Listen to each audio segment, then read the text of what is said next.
Você já sabe que todo mundo tem um motivo para fazer um seguro de vida, né? Agora eu vou contar porque o seu motivo merece ser protegido pela Prudential. Já são 25 anos no Brasil protegendo a vida de mais de 3,5 milhões de brasileiros. Parabéns, casal. Nossos seguros estão sob medida. Cuidamos do seu legado.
Super excited to find out because, as we all know, the documentary was like finished in February. I think it was like the 10th of February. He claimed it was finished. So I went on and looked back to my notes just before I did this, and it's like I don't know, like 10th of February it was, and then suddenly this all came out. It was like late June, early July kind of time period, and suddenly Mr. Club had to like rush back to Fillmore, and suddenly she was like a big part of the trailer.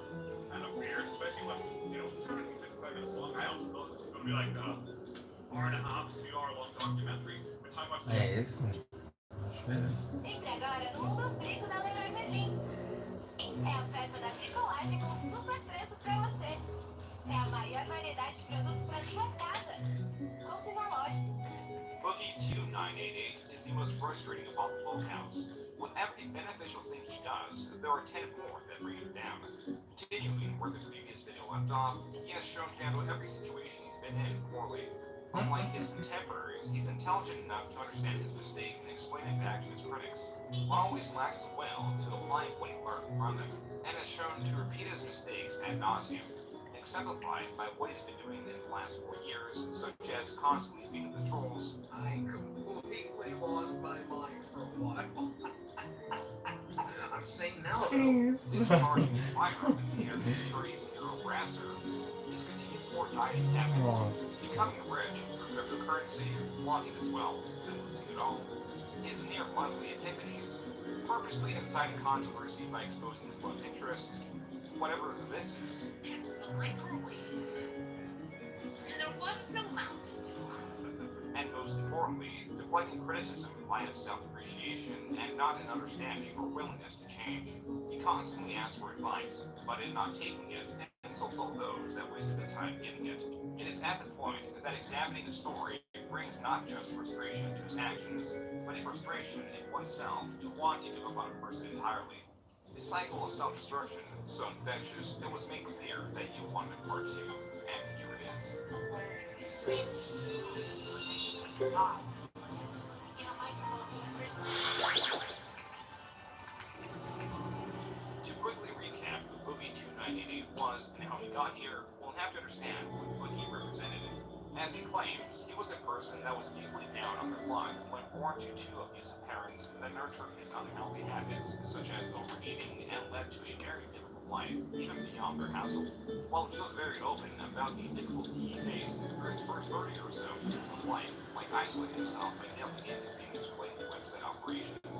But when in public spaces, he seemed positive and knowledgeable, despite his history, that helped not just win over people, but also accept aspects about his eating disorder and his obesity. In fact, a personality and a will to seek out the positive is inspiring, in that, though one can experience their rewards in life, through hard work, personality, or perspective is succeed. This was early Boogie 2988 on YouTube. One of the first well-known creators is my favorite trait, like his release of the This was now my least knowledge that by his figure, he created. That's one of his most popular videos, dramatic fast splash. But also, Boogie is funny. He gives people to make a perception of him, develop the character, help presence, and start lists and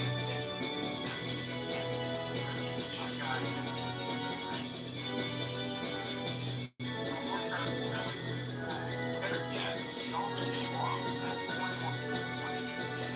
A man that can turn a terrible story started. After all, by the mid-2010s, he already appeared not only in a television show, but also in the pinnacle of advertising in the US. Boogie was in a Super Bowl commercial. Boogie was an extremely kind, introspective, intelligent, honest man.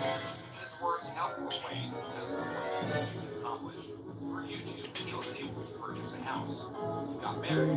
He had a dedicated following that had viewers so where he begins now is a horribly painful counter to what he once represented.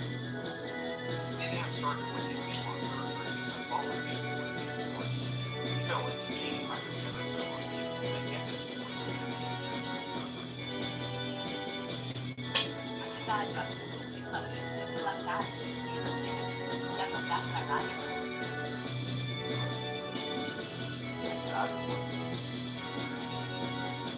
Esse é o verdadeiro sucesso. Porque quando você tem claro, aquilo que as pessoas certas, você recebe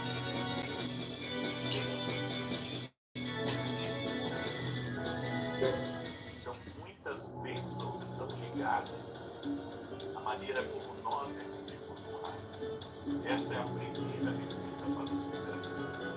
A segunda receita para o sucesso é a fraqueza que você precisa superar. Você consegue discernir a sua fraqueza, eu tenho uma fraqueza nessa área. Mas eu vou vencer por isso, né, trabalho. Eu vou vencer essa fraqueza. Eu não sei qual é a tua fraqueza. Mas se você decidir superar essa fraqueza, você vai criar sucesso na sua vida. Está ouvindo isso? Toda vez que você supera uma fraqueza, você tem, você recebe, pode ser uma coisa. Toda fraqueza que você rende ela, toda fraqueza que você rende ela, Deus, toda fraqueza.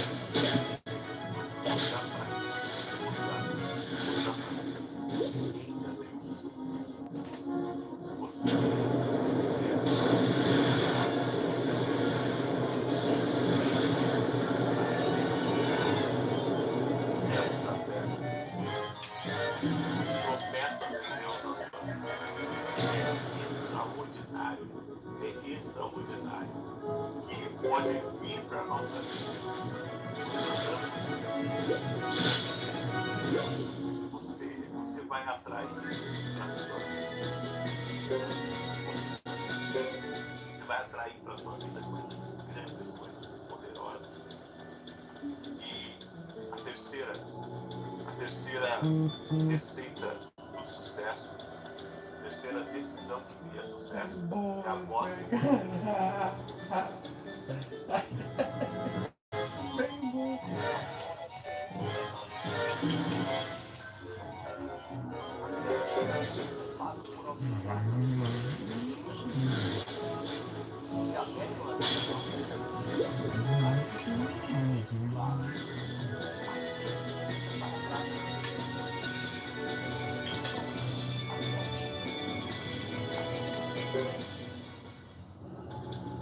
Quando nós aprendemos a confiar na voz de Deus, não tem como você não criar sucesso. Quando você começa a crer, sabe, em uma direção que Deus deu, uma palavra que Deus deu, essa direção vai criar sucesso na sua vida. Essa direção vai fazer você romper, vai fazer você avançar, vai fazer você crescer de uma forma maravilhosa. Por isso, precisa confiar na voz de Deus. E você nunca será decepcionado. Precisa confiar na voz de Deus. É a voz de Deus que vai abandonar, que vai deixar você. Essa é a instrução que eu deixo hoje. Eu quero agora declarar o Salmo 37 sobre a tua vida. E se você a palavra que Deus nos dá hoje na nossa cena, ouça agora, nós dizemos, tenho certeza que tem muitas chaves espirituais aqui naquela palavra que vão liberar grandes bênçãos sobre você. Vai liberar grandes bênçãos. Então hoje, vai escutar essa palavra e coloca aí na sua televisão, no seu iPad, escuta na tua família. Você que quer viver uma vida diferente, então te aconselho a ouvir essa mensagem ministrada hoje. Amém? Eu quero agora declarar o Salmo de número 7 sobre a tua vida. Antes disso, eu quero dar um pequeno testemunho aqui. Que Deus ele tem feito, que Deus ele tem realizado.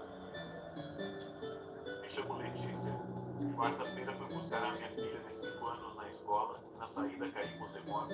A moto perdeu o controle e minha filha bateu a cabeça no chão. Pegamos ela já desacordada. Levamos até a unidade de saúde. Não perco as suas orações das 6 da manhã e das 6 da tarde. Minha filha teve um grande livramento. Deus salvou a vida dela e fizemos uma tomografia para a honra e glória de Deus. Não deu nada. Deus é poderoso. Olha que coisa tremenda. Vou pegar aqui uma testemunho. Coisas extraordinárias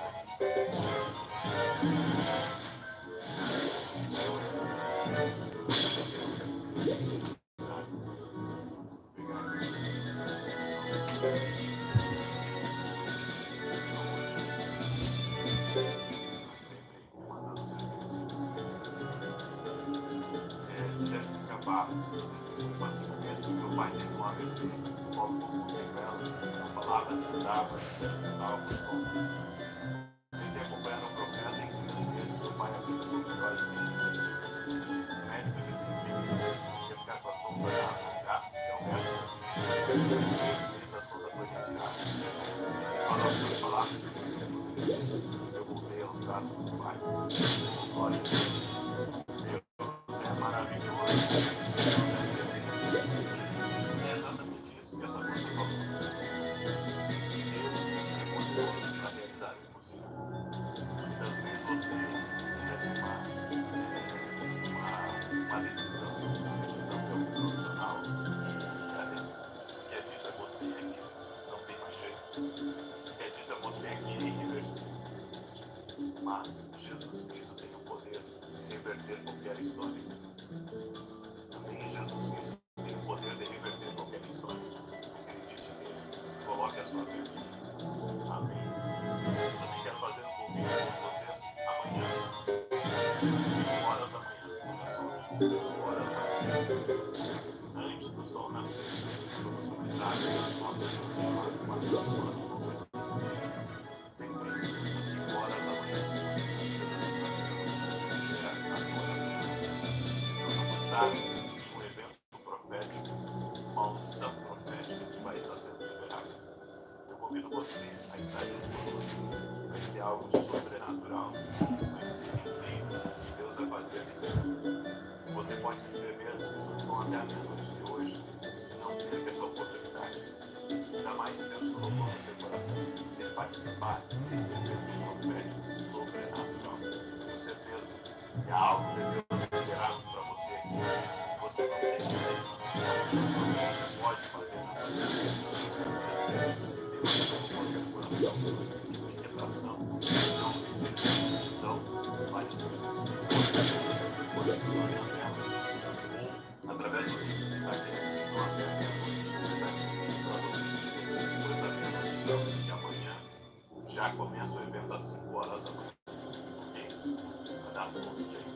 Deixa eu declarar no Salmo de número 7, diz assim: Senhor Deus meu, em ti me refugio, salva-me de todos que me perseguem em vida, para que ninguém como eu me arrebate, despedaçando e não havendo quem me livre. Senhor meu Deus, eu fiz o de que me culpo, se nas minhas mãos a iniquidade. Se paguei com mal a quem estava em paz comigo, eu que culpei aquele que sem razão me oprimia. Persigo o inimigo a minha alma, e alcança, espezinha no chão a minha vida, e arrasta o pó a minha glória. Levanta-te, Senhor, na tua indignação, mostra a tua grandeza contra a fúria dos meus adversários, e desperta-te, meu favor, segundo o juízo que designaste, e una ao seu redor de ti os povos, e sobre eles remonta-te as alturas.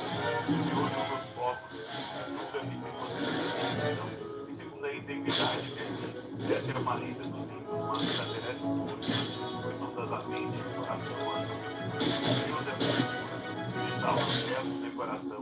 Deus é justo juiz. Deus que sempre indignação por os reis. Se o homem não se converter, afiará Deus a sua espada, irá do ar preparou suas setas inflamadas, destruindo os traidores de iniquidade, conservou a magia, abre e abre uma cova, cai nesse mesmo poço de coração, a sua malícia lhe cai sobre a cabeça, e sobre a própria orelha desce a sua dor. Eu, porém, referirei graça ao Senhor, segundo a sua justiça, e cantarei louvores ao nome do Senhor. Vamos orar. Vida de orar por você, de abençoar a vida da tua casa, da tua família. Em nome de Jesus, Senhor Deus e Pai, nós queremos a tua justiça e sabemos que o Senhor não é tardio. O Senhor chega na hora certa e certamente está trabalhando em nosso favor. Meu Deus, eu oro agora para que haja uma liberação sobrenatural sobre nossa vida. Vem com o teu poder sobre nós. Vem com o teu poder sobre a nossa causa. Vem com o teu poder sobre a nossa família. Desfaça, Pai, todo tipo de amarra espiritual. Em nome de Jesus. Em nome de Jesus Cristo. Ai, o Senhor, Deus. O Senhor, unção de Deus. Em nome de Jesus Cristo, eu oro agora para que todas as amarras, visões espirituais, sejam cortadas e destruídas agora. Em nome de Jesus, pessoas que estão em cativeiro espirituais, eu oro agora para que saiam para fora e sejam libertos em nome de Jesus Cristo. Toda pessoa que está desenganada, toda pessoa que está vivendo uma situação impossível, toda pessoa que está passando uma dificuldade extrema com seus filhos, eu oro agora, ó Deus, e peço uma intervenção sobrenatural. Quero liberar palavras de prosperidade, de avanço, de mudança, porque o juiz de toda a terra vai restituir, o juiz de toda a terra vai restaurar, o juiz de toda a terra vai fazer com que aquilo que está parado pelos homens comece a movimentar para a glória de Deus. Eu oro agora para que todos os bloqueios do inimigo sejam cortados. Eu oro agora para que toda ação maligna seja desfeita. E para que a mão do Senhor repouse sobre teus documentos, a mão do Senhor repouse sobre teus contratos, a mão do Senhor repouse sobre teus clientes, e que o Senhor te dê uma semana abençoada, uma semana próspera, uma semana de milagres. No nome de Jesus Cristo, eu abençoo você. Declaro, a mão do Senhor está sobre a tua vida, a mão do Senhor está sobre a tua casa, no nome de Jesus Cristo. Nenhum mal prosperará no teu caminho, nenhum mal vai avançar contra ti, porque o Senhor está contigo. O Senhor é a tua força, o Senhor é a tua rocha, o Senhor te dá livramento, o Senhor é quem te guarda, o Senhor é aquele que é tudo de fundo ao nosso redor. No nome de Jesus Cristo, nós pedimos de toda a terra, faz justiça a nós, ó Deus. Faz justiça a nós, ó Deus. Em nome de Jesus. Amém e amém. Diga comigo, glória a Deus. Diga assim, glória ao Pai, glória ao Filho, glória ao Espírito Santo de Deus. Amém. Deus abençoe a tua vida. Amanhã, 6 da manhã, estamos juntos aqui. Deus te guarde. Uma boa noite a todos. Vamos ter uma semana abençoada. Like, you know, we're gonna take a look at that Boogie doc, which was pitiful, if you had to say so myself. Rolling that fill pack all the way in London, son. Hey, a London, bro. That's what I like to see. The London bros. The thumbnail.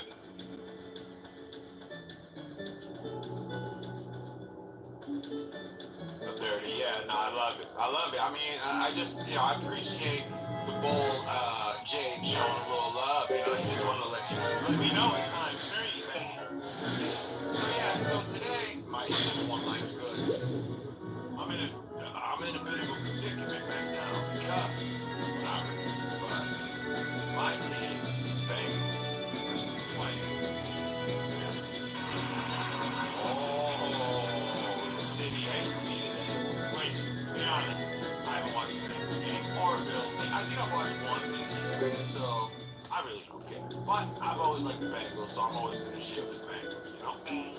Shit like that, shit like that. Even if they go against the home team, man. I know, Reaper, I hear it all the time.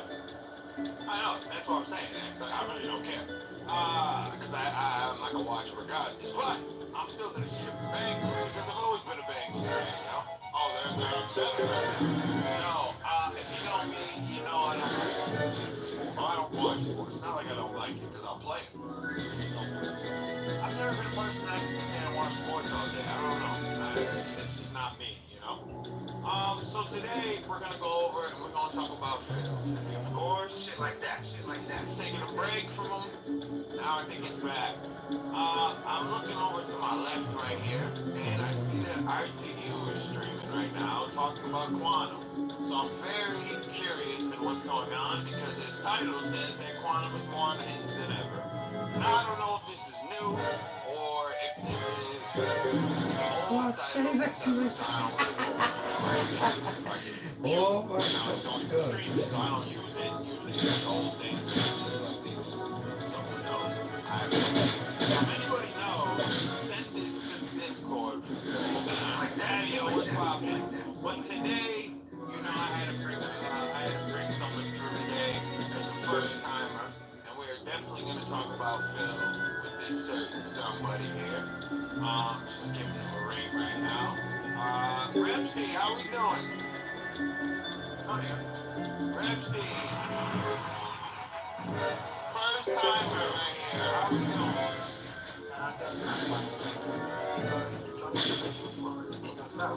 Okay, yes, brother. I just wanted to, wonderful. I love your content, so I just wanted to talk to you, brother, and to talk about Phil. Let's just start with this. What got you into Phil, bro? How'd you find out about it? Where got me there? I think it was back when I was playing Overwatch, and I found it really different from DSP's gameplay Overwatch. And that's where I started it. And then I went to Kevin's content as well, and I started watching his content as well, and at this point it kind of just snowballed there. Okay, all right, that's what's up. I know he's pretty out there to take a look at and watch, man. I know you get caught in the rabbit hole, so you watch Tevin, huh? Yeah, back in mid 2010s. David Davidson, man, that's old. I don't even know who that is, to be honest. I've never heard of David Davidson ever. Oh, he used to upload videos back then, but right now he kind of stopped uploading after the second tractor page, unfortunately. Oh, why are they saying you're popular today? What happened, Repsy? Me? Yeah, they said they're popular today. Oh, you know, gee, yeah, I missed you. What's poppin'? Yeah, I've never heard of them. You know, I've told you, I'm new, so I don't know about everyone. You know what I mean? Yeah, I'm not the newest, but I will say, Wait, what? I think his channel. Oh, I thought you said you think my channel got messed up from Superhound. I'm like, what are you talking about? My bad, TJ, I read that wrong. Oh, you got messed up by Superhound and you stopped making stuff? Loser, bro. He needs to get help. That's what he needs to do. Ramsey, I just want to say that the videos that you make are incredible. We love it over here. Now, I noticed, in you in the chat, that's how I first found out. And then, I think I just came across it one time. It just popped up in my recommended, and I'm like, whoa, this dude's incredible. Well, at the time, I didn't know if you were a girl or a guy. You know what I mean? That's usually how it goes. I don't know much. But then yes, but I gotta say, the content is fire. I love that. I love it. You're killing the game. So, I think we should start off with, Jesus Christ. I didn't see it. I just looked at the title, right? And, it was a little weird. It was something about comparing Crank and the Frank to Street Fighter. And once I saw that title, I was like, yeah, I think I need to take a look at this. So yes, definitely work on my share screen. Yeah, it's weird. It's a weird parallel. So I definitely need to see what is going on with this video and the fact that why he is comparing it, Hadouken to Frank Holy to Street Fighter. So let's take a look at this.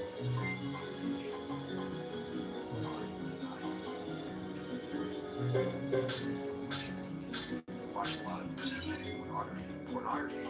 Look at the face. I'm sorry. Already, I'm just looking at it.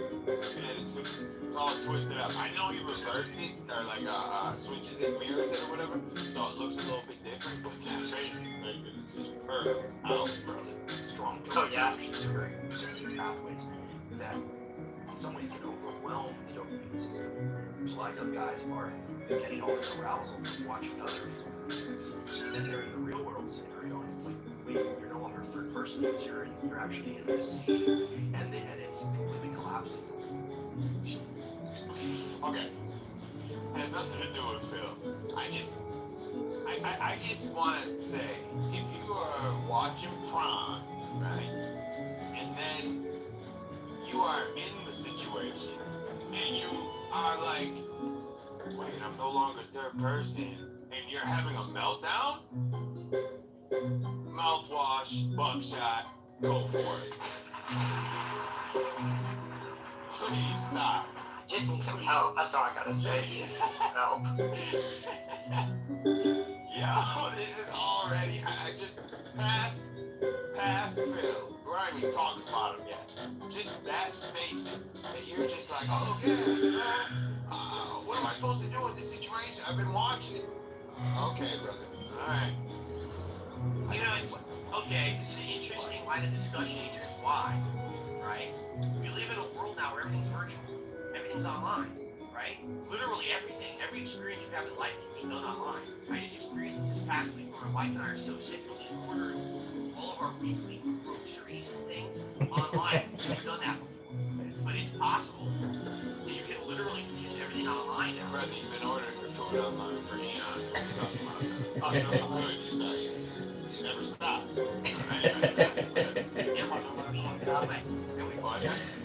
I'd like to point out that he ordered a ton of groceries, but he never ordered a COVID test.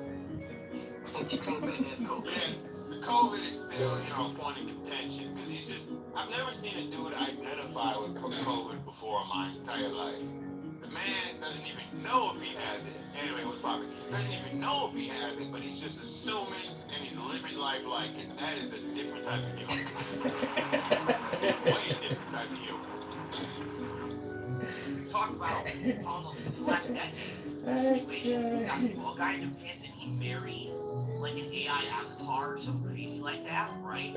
So Loser. your whole life to be online virtual, then is that hurting the human experience to the point where now people have so much that's on demand at your fingertips over the internet that the in-life experience is now being missed. That people don't even know how to handle real-life situations like love, because they've had such a virtual situation for so long that now they're just so hardwired to think the virtual is real and the real life is fake, right? Whoa. Alright, so here, look, I can give them half here. That the people that watch it all the time and think that that's how sex is supposed to be is a little weird. Like how they be spitting on each other and all that. Just kind of like skews how it should be and how the real world is. Like with that, that's fair. But to say, oh man, I've watched this so much that now I think the virtual is reality and reality is not. Okay, now you've lost me, son. I don't know nothing about that. Is that right?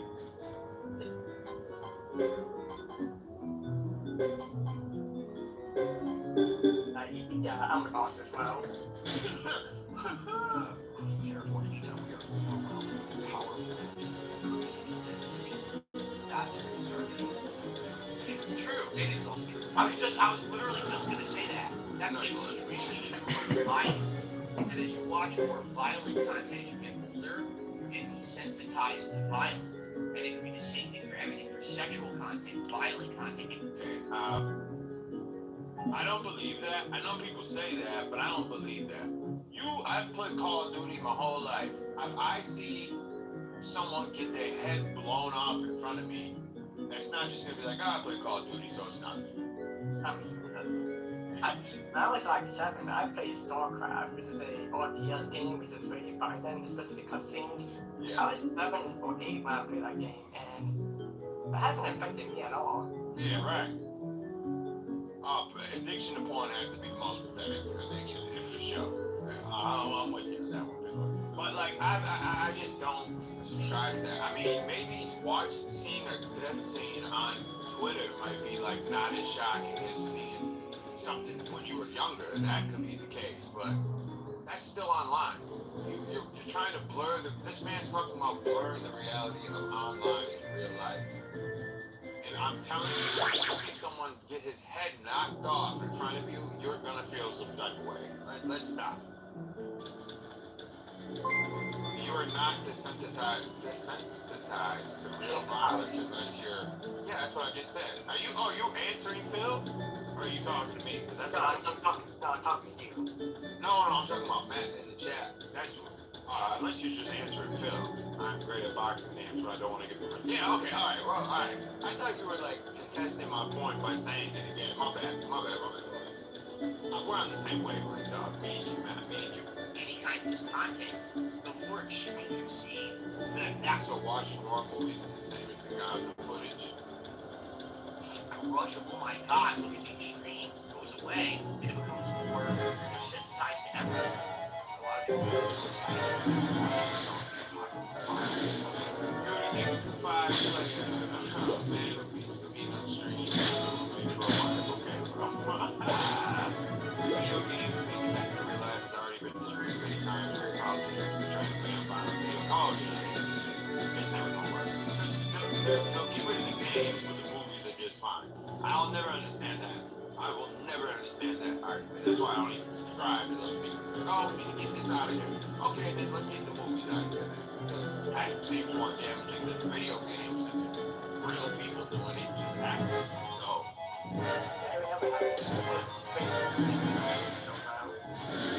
yeah, right.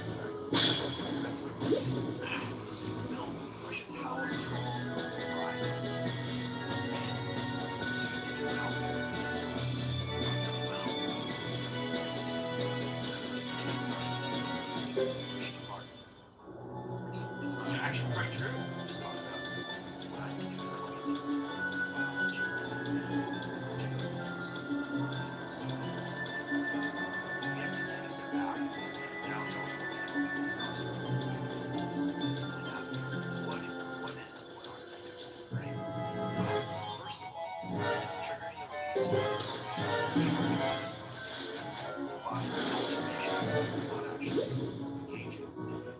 Right. Thanks, Phil. Thank you for letting us know that is right. Appreciate that, because I was not sure until Phil let us know that it is right. That what he's saying is is not cat.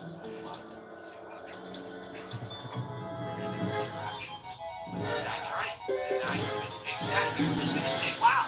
Right in line without saying conditioning. You have not said a word besides cat. But why is it that you said to me you agree? Oh, so I'm saying, no, why didn't you say it? Why? I've had those here where I'm like in the mode, I'm literally about to say the word and pause, and then the words start coming out. Stop the cat, bro. You're sitting there scratching at the pad. You're not doing anything, but you're not saying anything. Stop the cat. People like you, Eden, again. Right. Condition your mind to think that the virtual is the meaningful real thing. So that when you're actually presenting with the real thing that you were supposed to be having all along, there's no reaction. What is this? Right? You're a loser. Again. Because, again, if you're watching the prom and loving life, you know, shooting that badge up. But then when you go to the real thing, you're like, oh, this is not as good. And you are clearly just born a dweeb. And nothing will ever change. I'm sorry. Prawn and yourself will never be better than the real thing. Yeah, you know, shoot the badge off. It's over, for real, man. There's no coming back for you. You can't handle it. Serious issue.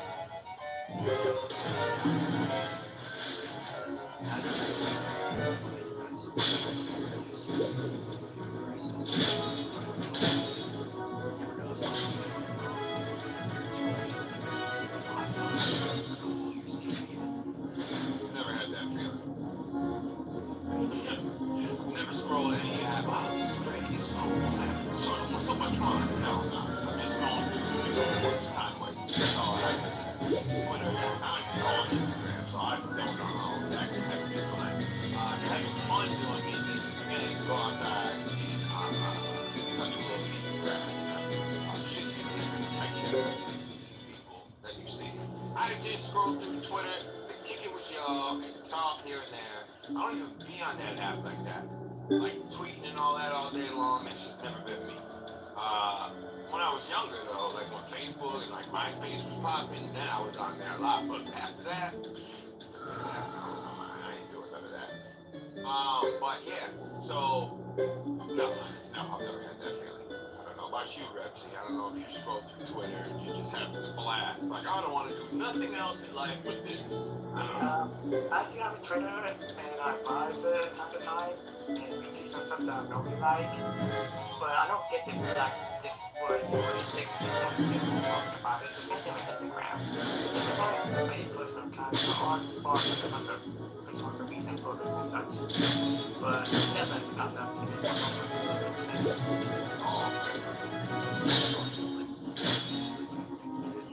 That's exactly how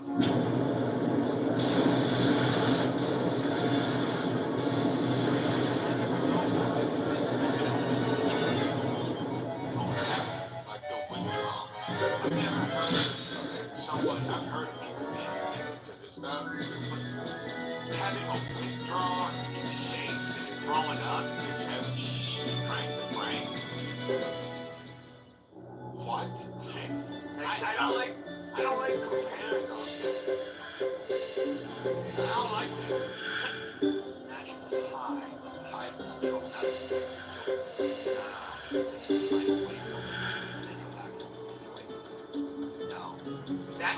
that's exactly how it used to feel to me when in regards to the technology.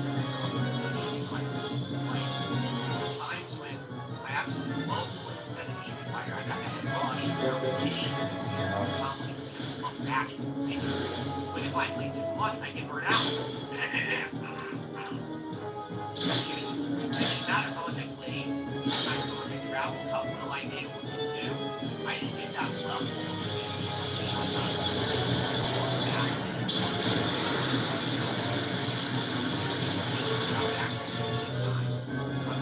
Step away from that Street Fighter means to time, and then say, okay, I'll get back into it again. And then I would start going back to arcades, and I would start playing with my friends again, I would start traveling, and all of a So it's like in everything, it's exactly the same. You gotta afford that. All those things are changed. Being competitive, Okay, being competitive is fine. If you're addicted to it, then I feel you. But he just said competitive. And you get burnt out from playing a video game. Yeah, a lot, I mean, unless you're like addicted to video games that you have to keep playing it or whatever. But if you're just being competitive, yeah, you get addicted to winning. Or, you get like the dopamine rush from winning. Anybody.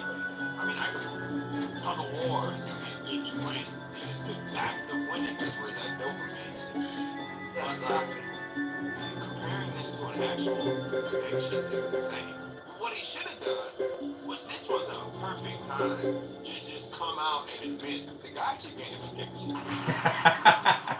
This was like a missed opportunity in my eyes, because this could have been like, whoa, he finally admitted it. He's addicted to gotcha. And then there we go. Then it would be like, we'll have a whole different conversation. Wow, Phil actually admitted the truth for once, man. It is kind of, it's giant disrespect. I can see that. Because it's just like people that struggle with real addictions. You're sitting there talking about, oh, I play a game and I like to win. Oh, okay, cool. But that's not has anything to do with heroin or alcohol that you're addicted to. Yes, that's SGT. Yes. Comparing video addiction to drug addiction. It's not the same, but I can see that. I don't think it is. I just explained that like I think of addiction, and if you stop, you're feeling that like withdrawals from it. Crime and video games, I don't know. But if you're just like addicted to the game, I still think there's a little bit of a difference there. I don't want to judge because I've never been addicted to something like that. Video game. And if I don't have it, I'm gonna lose my mind. And I'm robbing houses, stealing cars, selling everything inside because I gotta buy a game. But yeah, crime is killing people. That's fact. Yeah, that just sounds crazy. Also, this does get another whole one by our great friend Dave. and now you put up a competitive game, a first-person shooter, or a shooter game, you just play it online, and you just play, right? And you're playing it with all of your love. And it completely destroyed the whole meaning of competition. These are the worth feeling of accomplishment, of worth, of achievement, where's that dopamine win? It's not like, oh, I had to save up money, I had to practice for weeks on end, I finally went to the tournament, I played against people in this tournament I never played before, I beat them all and I won. I felt great, great accomplishment. Now it's like everything just turned on. That's for you, but for people that are still competitive or competing, that's still gonna always be there. When you go on stage and show, or you're playing, competing, there is always that being a rush from it. Phil, you're not competing in anything besides to be the biggest low cop. That's the only competition I see that you're in right now. I mean, I'm really being honest.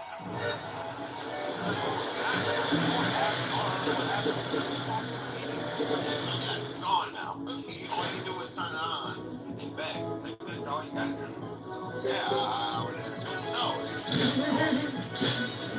Who cares, right?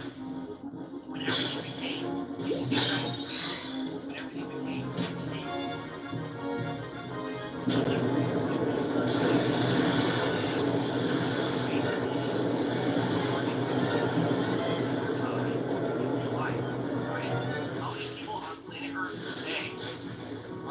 happy to sit at home and, like he's saying, watch porn, watch violent movies, do all this stuff, and they never have this kind of interaction with real life. They'll never know what it is.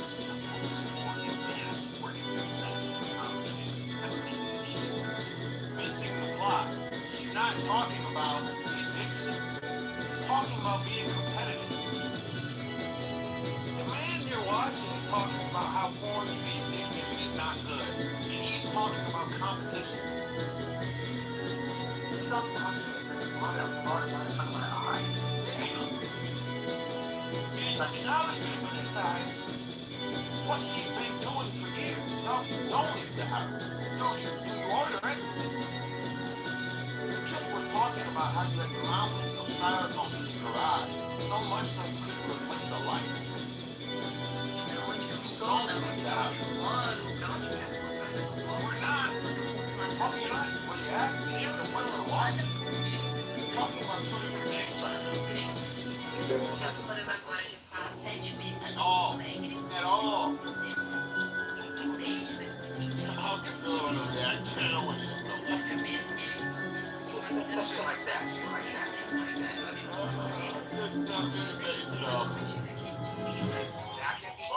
Action is someone having that intercourse with the light. E eu pretendo continuar fazendo isso. That matters. You already had the virgin. It's sad. It's sad. I think it is. No.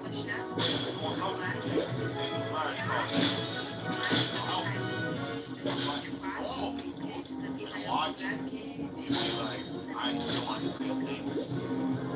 When you are watching it and you don't want it, those people can create executed guys. Shit like that. Shit like That's that. like incels for real, for real. We, even those people are searching for love. People you're talking about are just like, nah, I'd rather watch, Line of the Plug in black. Alright, if that's what you want, Black Queen, what a part to join. What a part to show up. It's a situation where technology advances at such a rapid pace that as a human race, we don't sit there and evaluate it from the perspective of should we, not can we, but should we. Can we deliver all these things virtually? Should we? Because is it destroying what the experience that it is to be a human? Right? Are we losing the meaningfulness of life? Now he's talking about delivery. Okay. I have gotten DoorDash to the crib. I'm still going to the store. I don't know about you guys. Well, I still go to the store. You know, I can do both. I can walk in and check up. I know it's just like, oh, they'll deliver it to me. So I'm no longer going to leave the house. No. It's never happened. I have a Burger King right next to my home. I don't know if you would be DoorDash, but no, I drive there, order, pick up, go home. Right. Sarah got change, bro. Sarah got change. I DoorDashed. I got subs delivered. Yesterday. Why?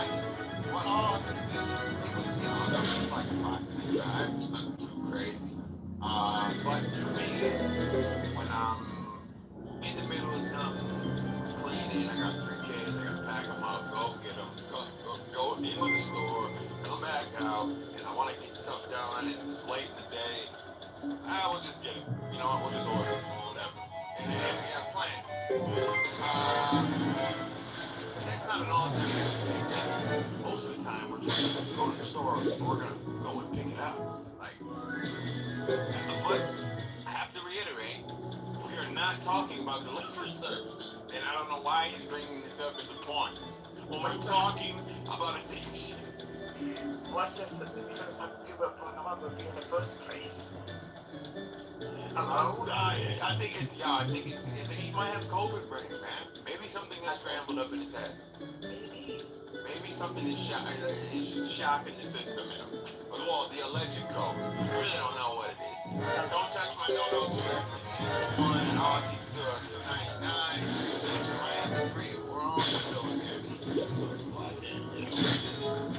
different for you, bro. You gotta keep work, have a family, business, you might get something once in a while. Nothing wrong with that. Exactly.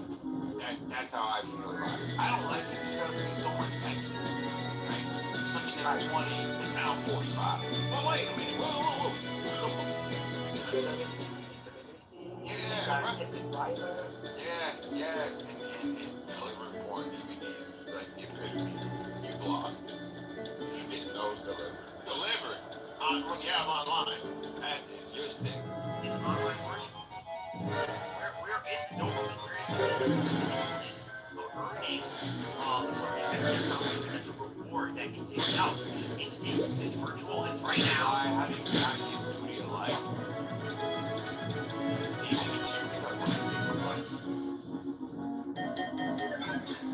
messed up. So I totally understand.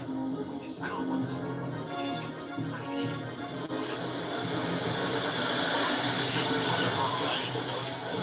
I never seen him around his head. Yeah. All right.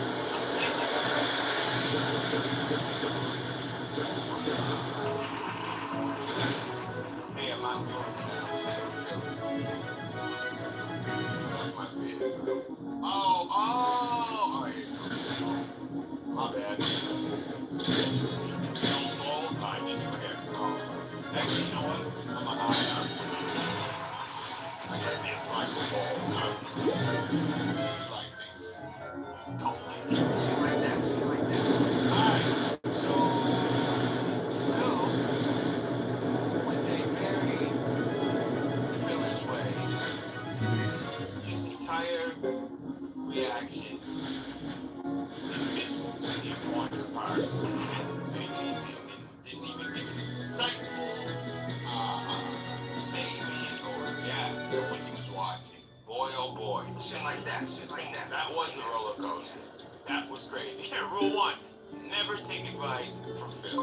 And if that's just point to this video. Like, alright, let me see.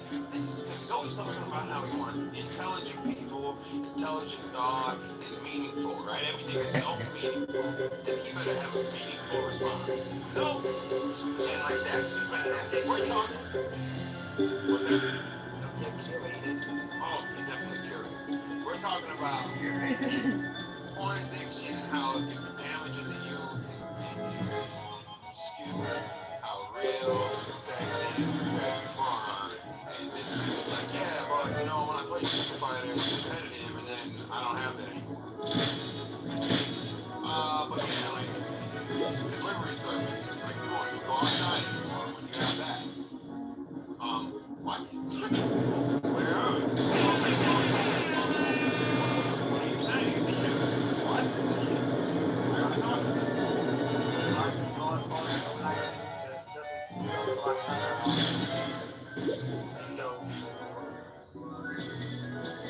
Local milfs are not single and looking in my area. Shit like that. Shit I like hate that. those Shit like things. that. I don't like that because they be nailing where you live too, and it seems like it's getting small. First it was the state, then it turned to the city. Now I'm seeing like the town. Milfs in da-da-da-da-da-da-da. Wait a minute, that's like down the street from me. Wait, what? Shit like that. Shit like that. Alright, so then I started a clip before this because I wanted to just see what it was going to be about. Because I see that DSP's blaming that this is how you don't play, you're not getting on pin. Now, I want to see what he has to say about this because he's been flip-flopping on the Evil AJ first. It went from it's very mad and destructive, that guy's offended, to it's not that big of a deal, and I overreacted, and then we jump right back into their demons, and then we scurry out of that section, and then we go into they're not that big of a deal, and actually praising them. They're one of the best ones out there compared to what's out here now. So now we have him complaining about them again, just like don't play again, and I feel like the Bulls is too long at this point.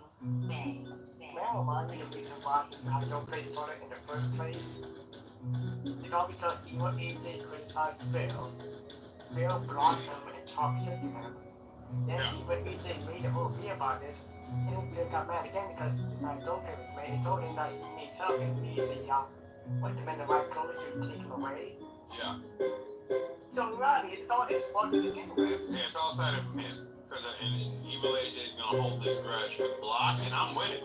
Because I am totally with holding grudge. I'm grudgeable for real. I'll hold a grudge for 99 if I got to. Over the smallest things too. So I'm with them 100%.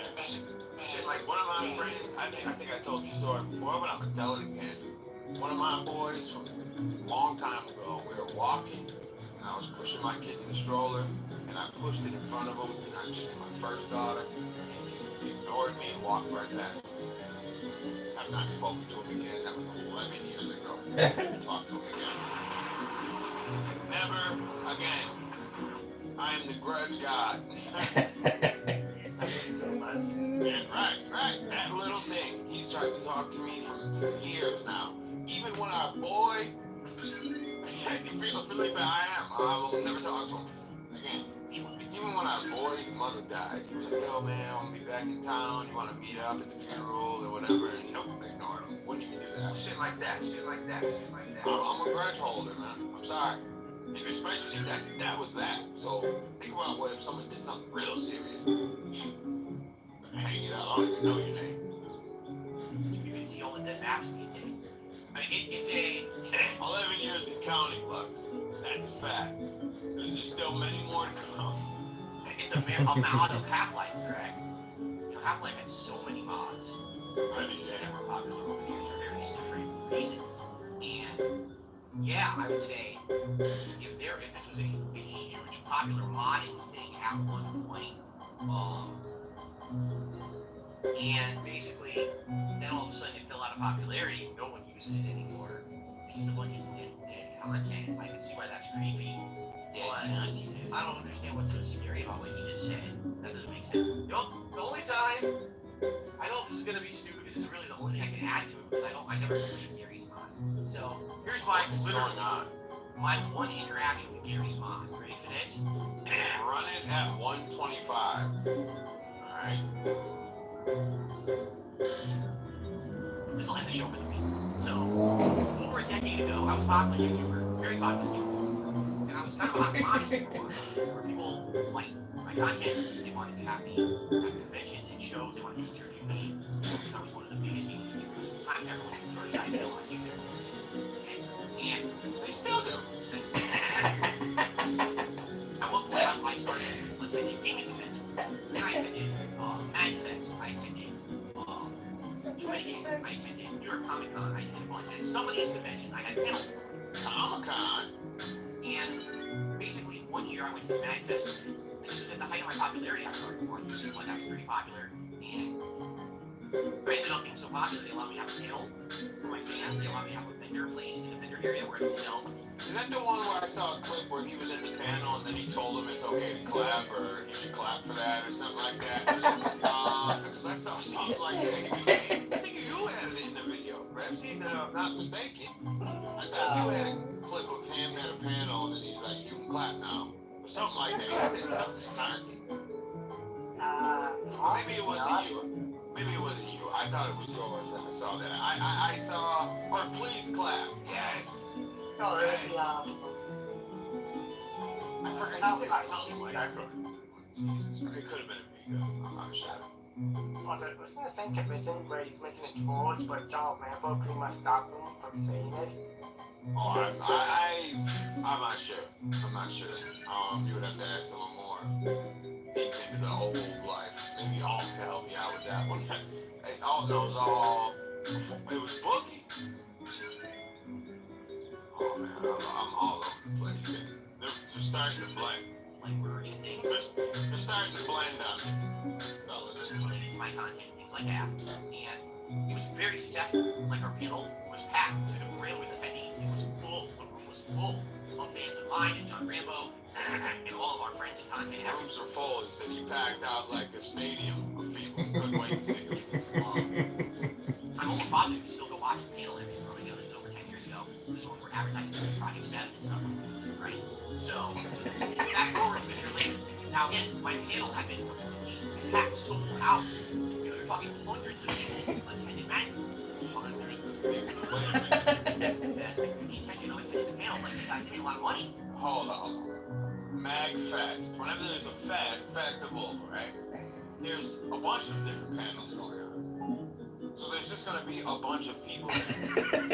Let's not make it out like these all the fest came to see you. Let's chill out there for a second. Hundreds of people weren't packed in this room to hear just Phil's speak. I found a clip of him on MagFest that actually showed the amount of people who were attending it. Okay, yeah, send it to me. Let's take a look at that right now. I want to see. We're going to see the hundreds and hundreds of people that were in this packed in here. They're on top of each other, on the ceiling. They didn't have nowhere to go. Shit like that. Oh, you dropped it in the chat? Yep. Perfect. Magfest. I said, wow, there's another website. This is pretty good. I can put ads on my videos. I can watch my videos. And I might A lot of empty seats for a seat on the wall. do this. I might actually be able to make this work. Nothing happened to that. Hundreds of people, eh? Hundreds of people. Oh my god, I can't even see the walls. There's so many people here. I think that on the TV. I don't know why. There's haters who complained that my content was insulting. Oh, the room's even. Shit like that. Shit like that. If I had to guess, that looks like at least roughly 100 people. I wouldn't even say that, Repsy. I'm saying more like 50. Yeah. I'm saying more like maybe 50 people made it up. And racist and all kinds of ridiculous stuff. Wait a minute. Not him retconning live. It's not because of what I said. Because what I said was fine. It's because other people told them what I said and made it bad. What? He's really casting the pig noses live. Live pig noses. This dude's taking notes. He's taking the pig nose. He's like, all right, love Phil. He's really taking notes. And he's got Sonic on. Shout out Christian. And they're so stupid, they actually went to my personal website and started bragging about me looking off his website. So I contacted the company staff. We got one nigga in this place. They were like, sorry, you already put this in motion. There's nothing we can do. You're gone from 11. And now we're talking middle of January 2011. He's got a whole. Shit like that. Shit like that. Shit like that. Who is this group? Who's the people all the way to the left? Again, I'm panicking. What the hell am I going to do? And then finally, I do have to say, thank God for Machinima. Machinima, if you don't know, is the number one. Okay, we're done. I don't need to hear the story. I got the gist. 50 people. So let's just go back to here and talk about hundreds and hundreds and hundreds of people showing up. And oh my gosh. You know, this is when we're advertising things like Project 7. So if he's bragging about his immense popularity and how big he was at the time, and that's all you're packing? Right? So, Oh, it's not packing. fast forward to a year later. Now again, my panel had been completely packed, sold out. Shit like that. Shit like that. Shit like that.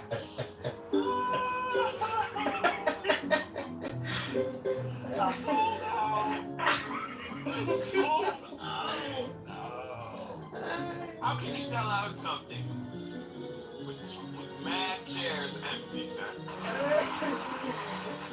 How does that work? How does that compute?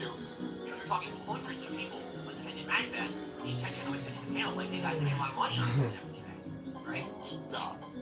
A year later, and it's MagFest again, and I was trying to get on panel again, and essentially they were responding to me, and I didn't understand why. Because the year before, I'd been one of their more popular kind of YouTube indie guys that had been there at the show. It was free? Nah. Shit like that. Shit like that. Shit like that. Shit like that. Not him saying it was free, but they sold out. Panels are free with festival admission. Thanks to Tom. And what happened was in years, I think it was like, I want to say it was like years of 2012 to 2013. A lot else had changed on the internet. So basically, I was falling out of prominence on YouTube. So this site don't play. This site don't play turned me. I'm not kidding. I wish this was a joke. It really is. I went from being one of the more prominent, well-respected, well-sought-out YouTubers for gaming to a laughing stock. People instead wanted to make fun of Dark Side Phil and deride Dark Side Phil and actually watch his content and do anything to do with it, you know. And other prominent YouTubers at that point, Game Ropes, and guys like that, Two Best Friends Play, they have become way more prominent, and I was kind of on the decline because of it. Kind of. So I had, applied to be that, and I wasn't getting responses. So I actually had to go to like their IRC servers and shit to try to talk to them and be like, why are you guys ignoring my requests? I don't get it. Last year I was one of the more popular guys there. We crushed hundreds of attendees. My fans want us to be there again. They're dying to see another panel, me and John and all of our stuff that we're doing and everything. Dying? And basically, they kept blowing smoke on my butt about the reason. What's funny is, like, I remember, you know, how to do Gary's on. I started looking at other panels, right? They were holding. And so eventually when I started talking to the directors of MagFest, and they were giving me excuse after excuse, right? Oh, we just know this year, listen, not everyone gets into MagFest every year. You have to understand that. Any of this is required, not guaranteed. Even though you had a really great year last year, but then you're getting this year. And so I started pulling stuff out, like, wait a minute. So then, what about Game Grumps? Why did they get a panel? What about Two Best Friends Play? Why are they getting it? Sounds like if someone was a little salty, you had to ask me. Also, other content is on 1,000 times better than Middle. Probably. I mean, and I'm sure they started, you know, updating their, Vito was Papa Play. I'm sure that they started to pick up their streaming content. They weren't streaming the same way with the camera pointed to the TV anymore. I can't say it doesn't feel trash. I mean, it just sounds like they didn't want you around anymore because you kind of are trash. I mean, the man hit it right on the head. And then I started pulling out stuff that really made me stupid. Like, there was an entire panel dedicated to Gary's mom in 2013.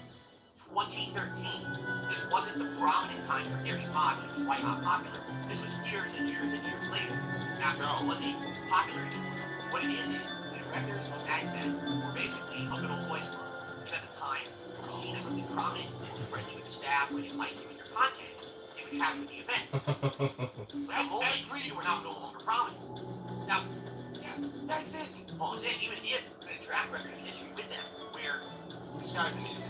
And this is what I mean. When I just like, every time he speaks, I want to like punch something really very hard, man. Right? That is life, brother. If right now, in hip hop, let's say, Lil Wayne.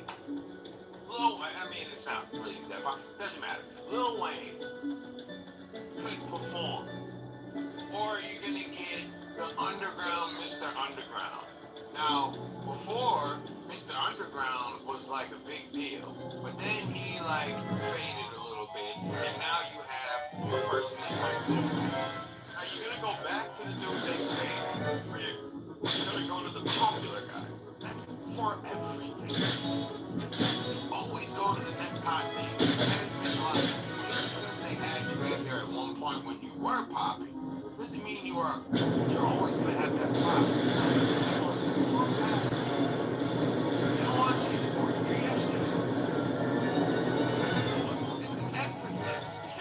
Everything in life is like the popular thing is, and if it's school, we're going. They had to choose from you, PewDiePie. Back then, they might have, well, before PewDiePie go up, they're gonna choose you.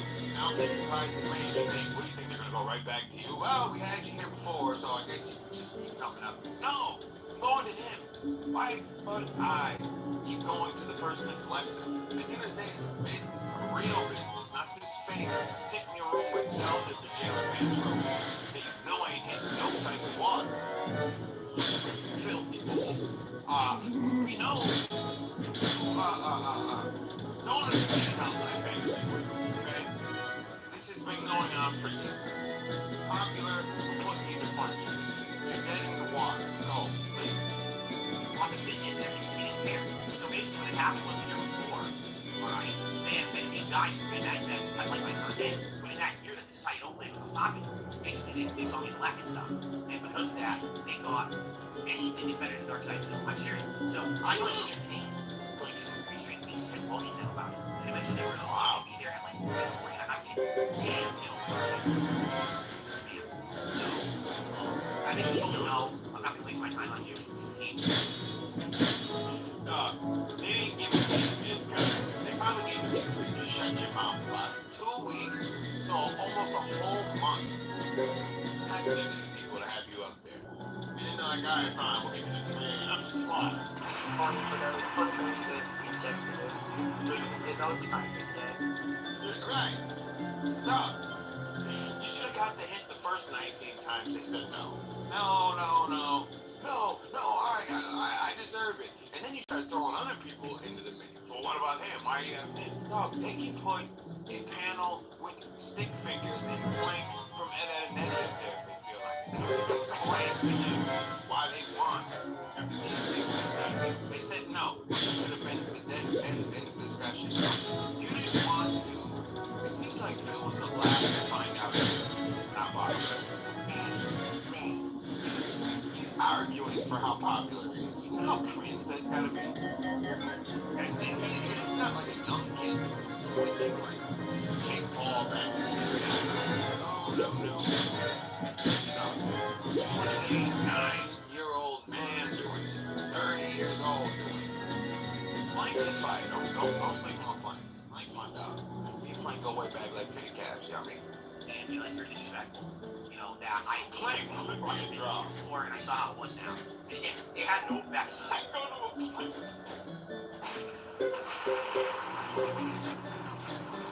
Shit like that. I might go to a Plank panel. I'll show up to a Plank festival. Johnny 2x4 is there. Right. Valid ways to justify the damn panels for other YouTubers of similar stature and prominence as me. They got panels, but I didn't even know I applied for them. They got a panel and I didn't. And they had entire panels dedicated to shit like mods, like Gary's mod. Gary's mod. We'll talk about their Gary's mod. That's more important than like a YouTuber who wants to bring in hundreds and hundreds of his viewers. It's not because of Gary's Go mod. back to when you were way up popular just for a second. He's bringing hundreds and hundreds. He said, let's just scan the room real quick. He said hundreds and hundreds of people.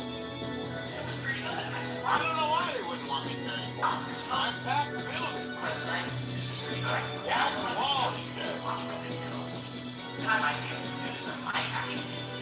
Wall to wall. Something happened to that. I got kicked out of the team. I don't know if he's insulting and Wall racist to wall. and racist and all people complaining that I That is a room of characters. God, hello. Okay. I finally counted everybody in that room and I counted must be, you know, a wicked people. That's great. Wow. bullshit basically. But again, it was because these people didn't like me anymore. Because this is how you don't play. I made a joke out of it. So they didn't want me. Oh my God, this guy just can't. Also, what other toxic, spicy things have been said back then before Ubiquitous and MagFest? Oh, Don't think people have to do some research, look up any background checks of course. on the creators, so when he says like, oh, I don't know, something about cheap music, countries, or Black people, and this, that, and the third. something, Yeah. communities and such. You know what? Yeah, enough said. No. Keep going. You see, communities, someone who also sells some Minecraft, like, trying to dare to offer themselves as well, Yeah. All these things. the list goes on. Yeah. And I don't know why they don't want me. I'm more popular than him. No, it can't be me. It's not. It's gotta be this thing don't play. Yeah. It's this thing don't play. He's sitting in his room, going crazy. It can't be. It's not me. I don't know why you don't want me. This thing don't play. It's gotta be this. The evil agent. That's the truth. That's why. Kill more. Like Jesus Christ. I'm happy I could make it. It's not that, you know, laugh or why that sort of thing was there. But anyway, I just thought it was funny. Because, like, I didn't know what Gary's mod was. And I started doing research into it. And I was like, I get it. But you want to Oh talk my about God, he's even researching the people that are more. You should have never told the story. shit like that. You look unhinged. Now he's really right here. Let's see what Gary Vog's doing. Oh my God, whatever. Who cares? It's not me. Okay, bro. Like, that's a niche mod community on PC. Nothing wrong with it. But the panel that I would have brought Manifest with absolutely had more keys before any kind of attention to the gear he locked in. Anyway, he didn't care. It was when I wonder if there's a clip of this MagFest here. I would love to see the clip of that one real quick, because I want to see. Let me find out that they really did back the house.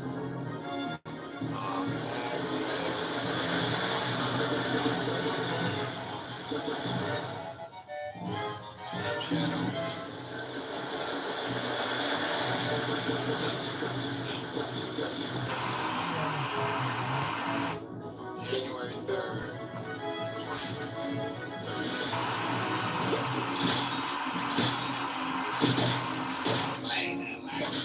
how are you, man? Oh, this is a great.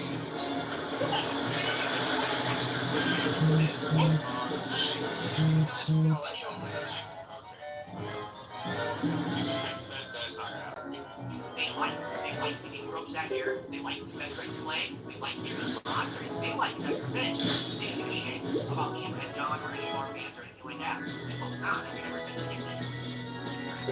That was actually it for me. Basically, what I saw was, if that's the case, that's how I'm going to treat it.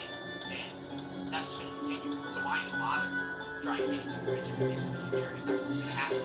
It's funny that because then it's like, oh, the side don't play. It's not like it's big.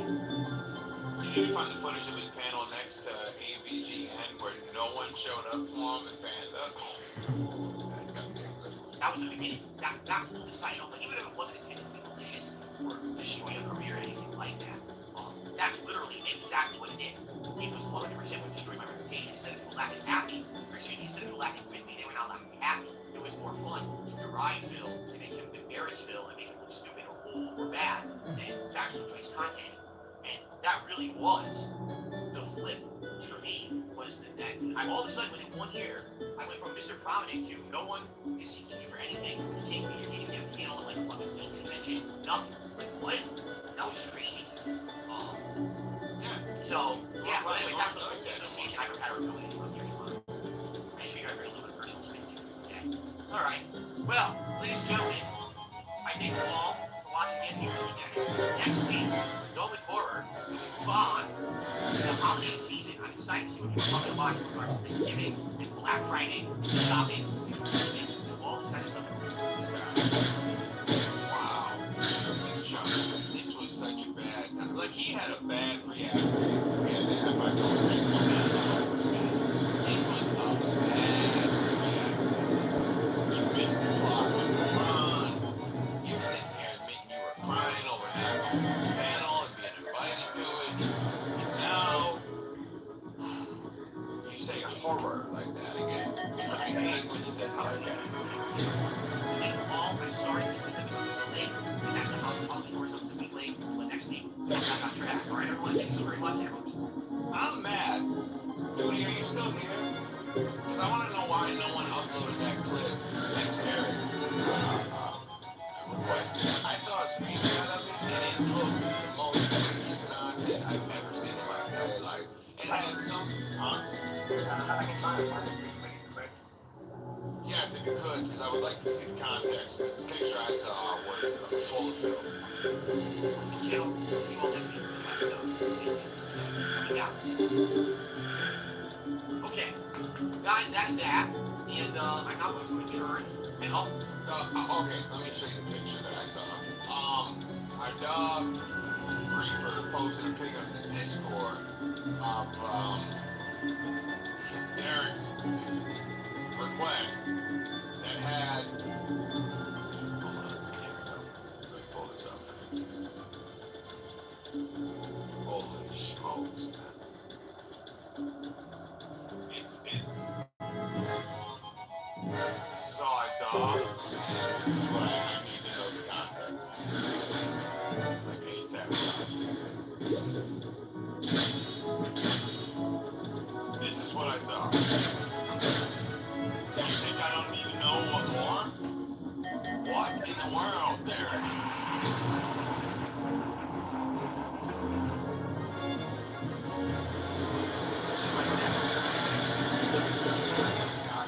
You see, Jason? So, come on.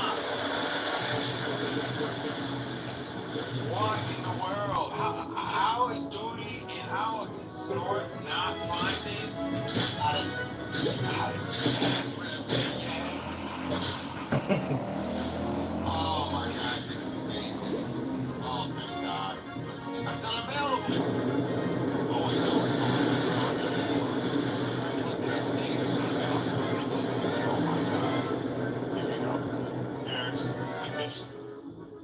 Footage of Jason Voorhees. Oh Yeah, I've my seen god.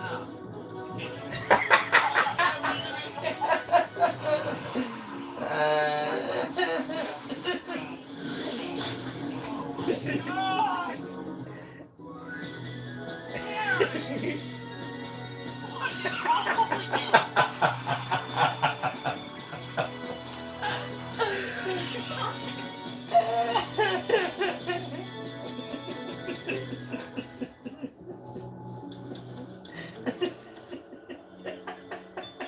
shit like that, shit like that. Yo, where did that come from? Did you just play that? Oh!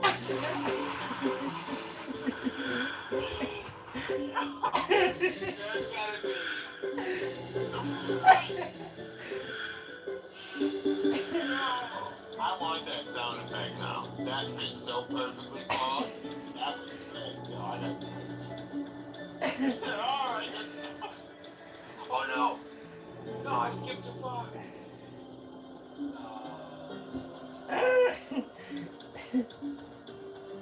Oh no, I skipped too far. Oh, yo. What? Yeah, I gotta clip it. I don't know what the time is. Yo, that was too funny, son.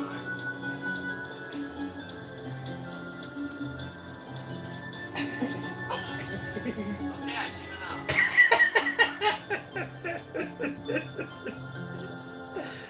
Shit like that, shit like that.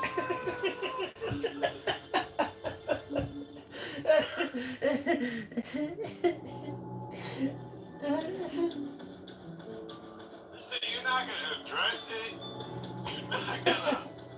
Continue face trends. What else is disgusting already? That's it? You're not gonna be like, well, wait a minute, Derek. Red flags are pink, oh, boom, oh, pink. Like, why did you say? Shit like that, shit like that, shit like that. Derek, I got one question. Damn, son, where'd you find this? Oh my God! What? Where did you find this? What? Is this one of your playlists, bro? Like, I low key. Nah, I don't even want to watch it. I don't even want to see what the rest looks like. Yo, that is funny. I didn't know. It's got 19 views? Oh, it's probably all Derek, dude. I don't know why he would think Phil would want to watch that. But that is funny.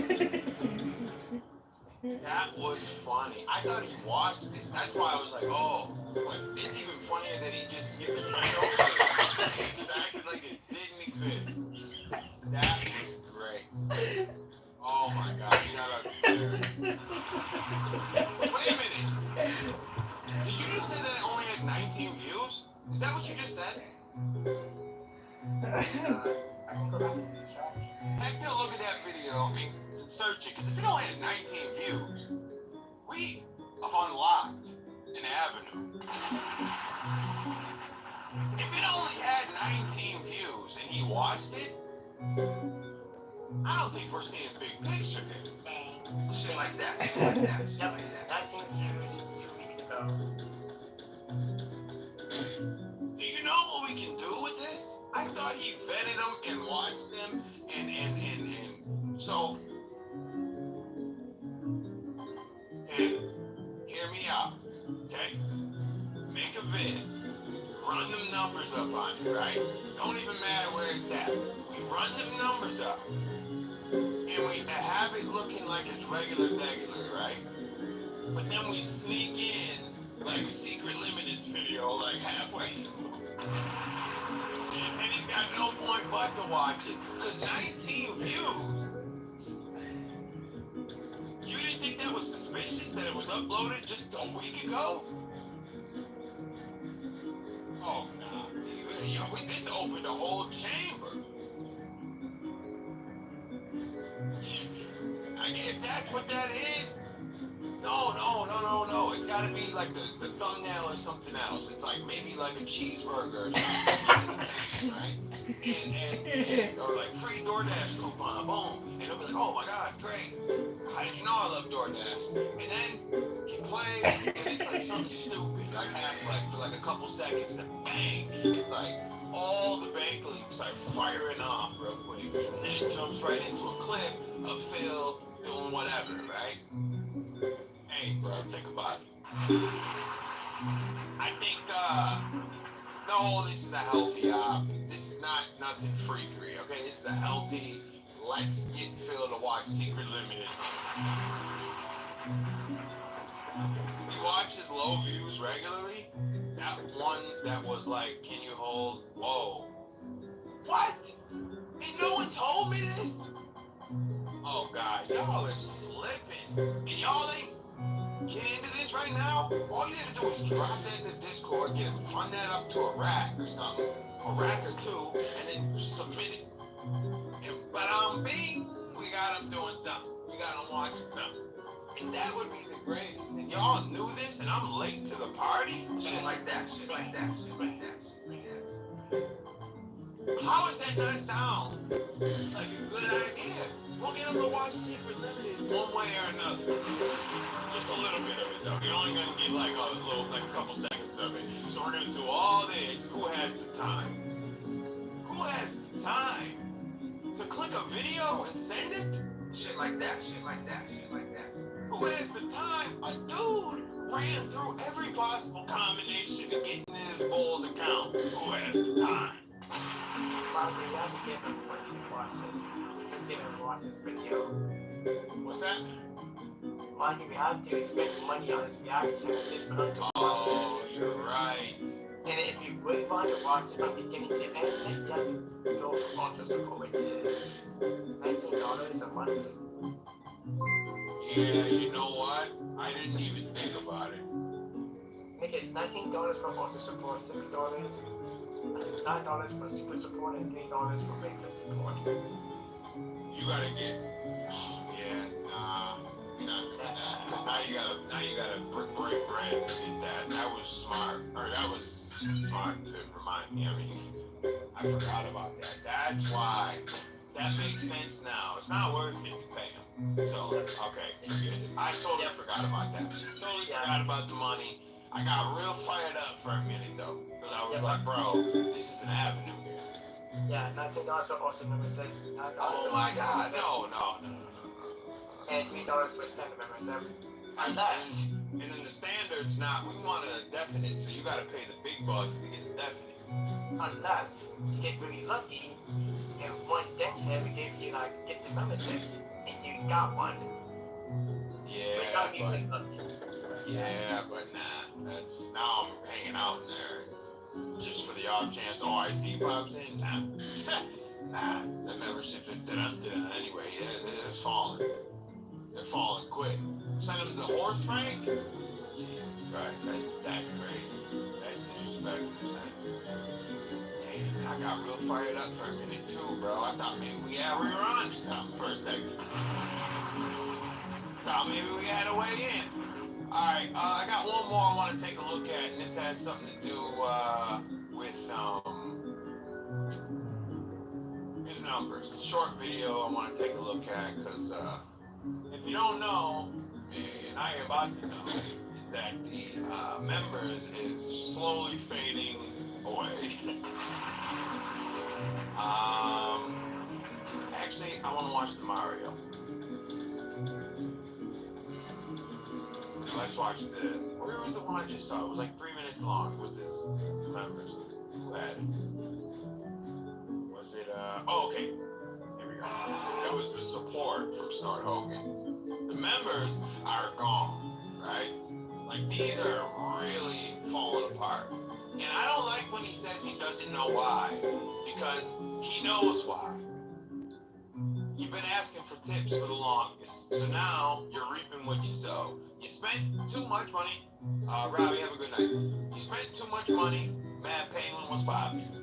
On WWE Champions, you had to recoup. And now you're in the thick of it with YouTube side support. Now look at you. Jesus Christ. Ripple IG, Jinx, all of them. The trolls got no live in them. I haven't heard them pull off any funny moments only once a week. Yeah, but if you gotta pay for it, even though it did sound like a good idea in my head and I'll pay for it, but once you break it down and you gotta pay, or you gotta hang around and get gifted, man, I don't blame them.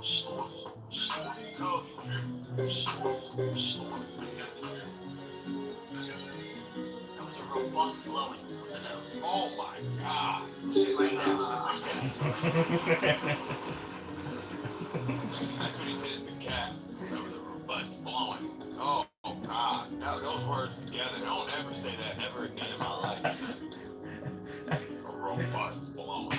Oh. Okay. Oh. So, I think I covered all the topics I wanted to talk about today. No game news today. I looked into it. Didn't really see any stories I wanted to talk about or anything like that. Robust blowing. So, normally this time we'd be saying let's do some shout-outs. We have absolutely no shout-outs whatsoever on the YouTube side of things. I'm going to be honest. I don't know what's been going on because the YouTube side of things, when I say YouTube side of things, I mean things like super chats, memberships, YouTube memberships, they have been slow. Alright? Real slow. I hope that's not a pattern. Alright? And nothing. Usually I have things, nothing to shout out on them. You did this. You did this. This is what happens when you're not appreciative of what you get. When you start begging. There's a tip. I'm going to shout the tip right in. When you start begging for one-sided support, I want tips this time. No, I want members this time. No, I want this time. One of them is gonna have to go because you're not staying. You're not just happy when whatever shows up. I hope it's better. Me too. They need to be in a pattern because this is what you get. I'm happy whatever happens. Tip, super chat, whatever. I'm cool. No one asked, am I asking for any way? I'm not even asking for them. I'm still gonna show up the days I show up to keep the show. I'm happy. Oh my God. This is perfect time for capture. They're a robust blowing. Think I'm just gonna let that slide? No, sir. Now look at you. Back to it again. But I thought, wait a minute. I thought you weren't gonna. I thought the COVID had you see the errors of your ways. I thought you weren't going to complain about the way people gave you money anymore. I could have swore I heard that. Perhaps am I wrong?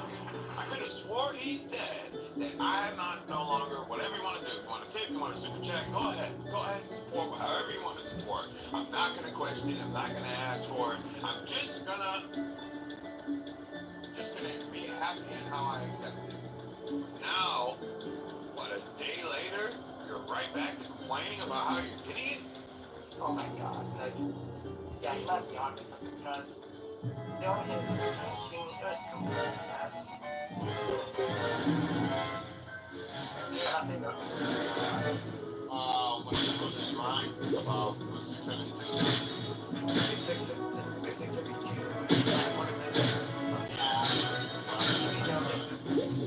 Even though there's a CVS pharmacy 3 minutes away from him, just an hour drive from his home. And I have receipts. Jesus. Like I said, too, if they make this stuff, you would have to watch it because it said they are false and not in. They don't know. It's happening to go. They see the whole mess of the world.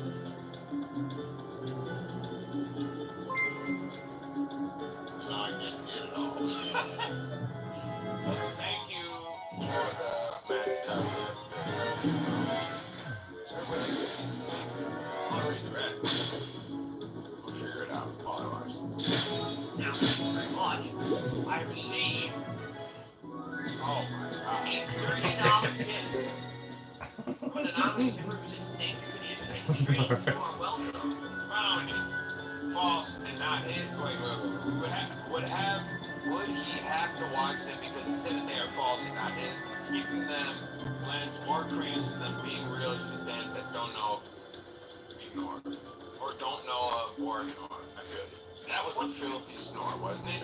$55 tip. From 1 Minute Man. Thank you very much, 1 Minute Man, for a $25 tip today. I appreciate that very much. The animation. I wonder why it's not. Why would anybody wonder that? Who was in this damn wonder hole? If you ever want to know why it was 25, I don't know. Why would anybody wonder if it was 25? The only thing I wonder is why money at all. That's what I want. I don't care about the denomination at that point. I don't care if it's one or I care if it's one or 1,000. Any of those, I care about. Why? Not really. 25. I have no idea. Don't message me this one, just a tip, so. Thank you very much, 1 Minute Man. They'll get us to $60 tip. As we start our React show, we'll have better glasses already.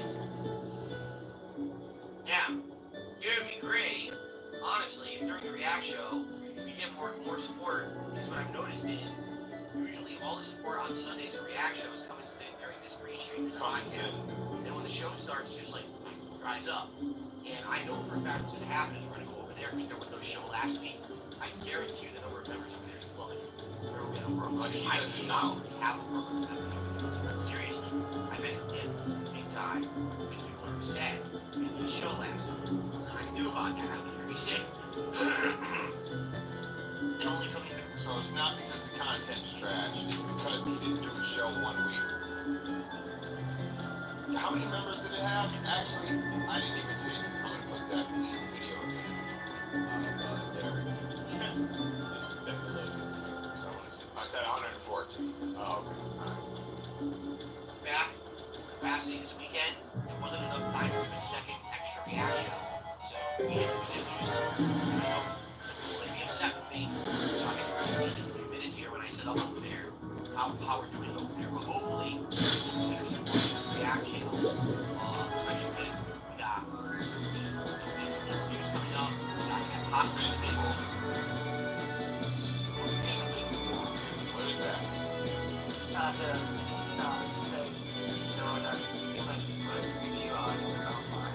Oh, Great to get some support over there today. oh my god. Pathetic, bro. Amazon show, hey, let me see it. Man, pathetic. For a second, I was thinking Incredibles, bro. I was thinking about Incredibles. That's why I was like, I said Invincible.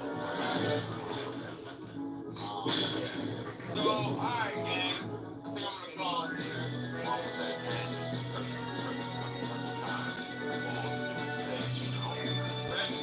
and I appreciate you coming through, playing and kicking it with the ball, man. Thank you. Just one more thing this week in the stream, I have a bunch of favorite objects that they're very short. Okay, perfect. Now, I have to see some. Oh my god. Oh, I got downloaded.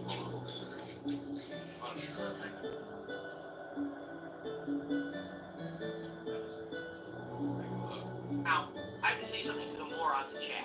We're saying, just try to pick it up. Should I say the context first? Yeah, go ahead. So the context is Cat's being sick because he caught Bear's illness, and he was ordering from Amazon for some reason, and Amazon's delivery was delayed. It never happened. So that's what he did to Rand. So people like, why can't this go to the store and pick up his medicine for Cat instead of buying from Amazon? He just his response. Okay. I knew she was sick. While playing, and I'll say what I have to say about that because I just love that. And we'll watch it more. Now, I have to say something to the morons in chat. We're saying, just try to pick it up. Hey, fuck face. I'm sick. I probably have COVID on quarantine, you stupid fuck. Fuck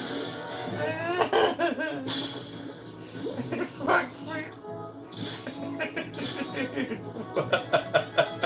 Now, I can see some morons in jail. Just trying to get up. Hey, fuck face. I'm sick. I probably have COVID on quarantine, you stupid fuck.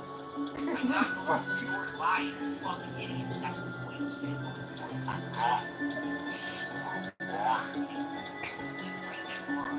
Stop saying stupid shit in the chat like that. You sound like an idiot. You're a fucking waste of fucking intelligent life. Say dumb shit in my chat like that. That's the fucking point of being fucking quarantined. Infants are a waste of life? Jesus Christ. That's so rude. So rude. Tremendous. Going. Entonces.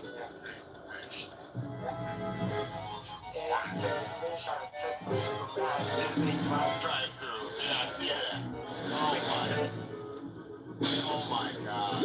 Yeah, okay, first of all, you don't even know if you have COVID. You can have the symptoms of COVID and not know if you have COVID. So, you know what it is. Shut up about why you're getting all mad when something you don't even know. You can say, I might have it. You don't know. No one's going to drive through and ask that. You're done. You fucked the block. I mean, you don't know what you have, bro. He did want to say the arsehole is so bad. He did. We couldn't think of it. Infants are bad. Oh, okay. Yeah, okay. No. You're like an infant. Infants typing? What? You don't even make sense. Just say what you want to say. Just say what you want to say about him being sick in this country. He was sick. Waking up only to beg for super chats and all that. Which is disgusting. So I remember when I actually had COVID. Sleep a lot, wake up, you're a little delirious. So the fact that you're waking up, picking your phone up to beg, just to go right back to sleep, you have an addiction, so we need to address that, but whatever, we don't. So you start to feel better. Your wife starts getting sick now. Now mind you, wife, you were sick. She took care of you. Now she's sick. You go back to work and leave her to just fend for herself.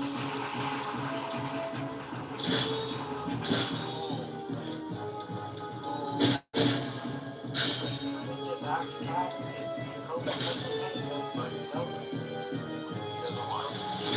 So, keep your life free. If you go to the post office website, you have to request it and just look for the days. A lot of people do that now. Like, you can just get the text. And he come in and find out that you're living a life. Like, you're identifying with both. Like a pronoun. This guy's unbelievable. But thank you for showing me that. I totally forgot about that. And my dog, Ramsey, this is his first time being on the stream, and he came through and kicked it with gang. Round of applause for Ramsey. First time hearing it. I like that. I appreciate you coming through, player. Thank you. We're definitely gonna have you again. We're definitely happy to chop it up anytime. You wanna make fun of Phil? I'm with you. Or you can come slide through here, bro. We love to have you. Yes, definitely. I'll hit you up, Trey. Thank you for coming through, bro. You have a good night, alright? Everyone subscribe to Repsy and drop it in the chat, your Twitter too, so, or whatever you got, whatever you want to shout out. Go show love to Repsy. He's got fire content. We know we watch it over here. We're probably gonna watch another one too soon because I rock with them both. So subscribe and follow whatever he drops in the chat. Yes, right. I have so many projects I'm working on at the moment. Yeah. Yeah. What's the next one? The 8th installment, I'm working on it. Fire. Let's not do a company since it was a fail, pretty much chastising 672. Awesome. Wow. one more would be the DSP Reacts. This is summarization of why it's not a great channel to watch. And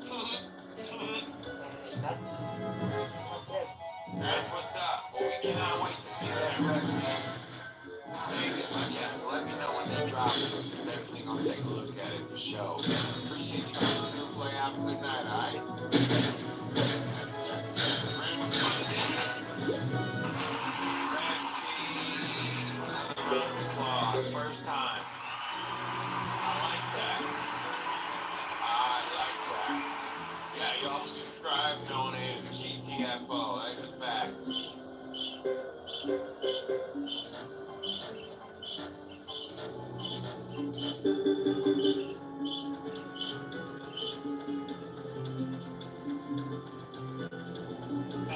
There we go. Okay. That was not what I was wanting to say, man. Gang. We gonna call definitely next, of course. Look, we thought I was gonna watch LTG today, but it was trash. Oh my God, Rebsy gave me the sound effect. Oh, Rebsy, you're amazing. That would be definitely on the soundboard. Oh my God, you are. I can't. I'm the bird bowl. Mad tweets in the chat, gang. Mad tweets. Yes, thank you everyone for coming through tonight, man. Thank you everyone for coming through tonight. This was cool. Thank you Repsy for coming through and kicking it with the bowl, man. I like talking to the tracks that I rock with, you know, as my guy, as my dog. You watched the interview. No, I didn't. No, I didn't. You told me not to, and I didn't even waste my time.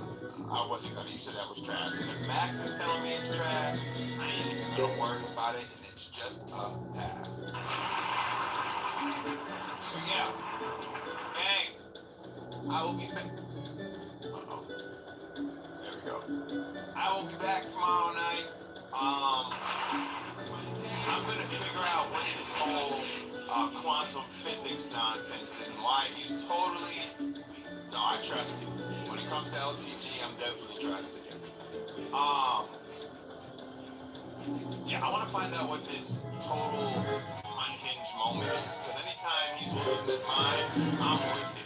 I love it. So I want to take a look at that, do a little search, search with the read, find out what's going on with that, because if he's losing his mind, I'm with it all the time. Hey, even though I was like a rapper. I'm like a pretty big rapper, you know, it was whatever. So yeah, gang, I know we Smalls, that's what I'm saying. We were supposed to, but Max said it was trash, and a lot of other people I saw on Twitter were saying it wasn't good. He barely asked any good questions besides one or two. But yeah, so I was like, well, I don't want to waste time, bro. We ain't gonna waste no time, so So I'm gonna figure out what's going on with the bowl. I'll be back tomorrow night, same time, same place. We're gonna have a good time. You know what I mean? Again, shout out to Repsy for coming through for the first time. Definitely subscribe to the bowl. He's fire. And yeah, so we'll be back tomorrow night, gang. I love y'all. Y'all the truth. Follow the bowl. Subscribe to the bowl. I'll see you tomorrow.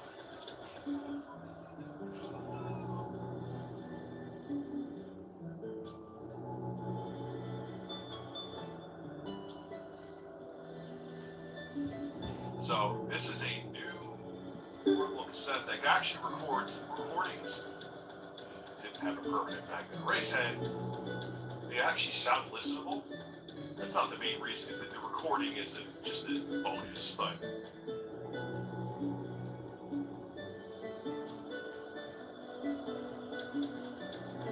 I have a lot to say about it. I've been using it a lot, recording on it a lot. I have it up my ass, even though it's very short first. Yeah, $70, and it's literally was supposed to be DLC for Modern Warfare 2.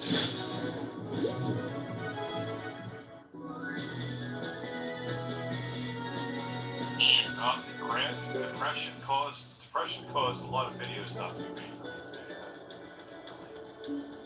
that would kind of be a 30, 33, 33, That's why part of the reason it's barely streamed for a month. 33 thing.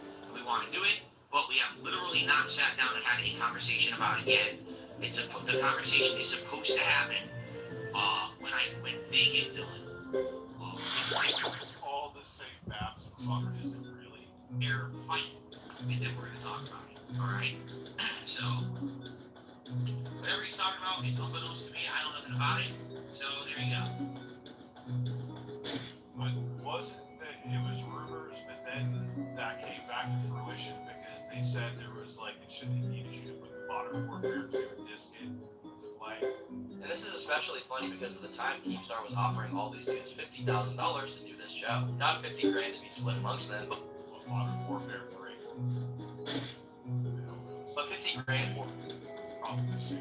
each member of the show. Money they are all in desperate need of, but DSP doesn't want to be involved, and I believe at some point Keemstar revokes his offer for the money. But Tommy C comes in as a replacement for DSP to sort of be the straight man in the scenario. But regardless of that lineup change, there was still a big demand for this show to happen, especially for me, and everybody wanted to see the Lol Cow podcast succeed. I was hearing whisperings, murmurings about being invited on, and I was like, yeah, of course, if Wings wants me on, if Tommy wants me on, if Boogie2988 personally wants Turkey Tom on the show, I would love to go on his show and chat with these guys for a little while. I think it would be a good time. But then I started hearing other whisperings through the grapevine, behind the scenes, okay? On our secret dial-up internet service that all YouTubers use to hear gossip about each other. I heard this podcast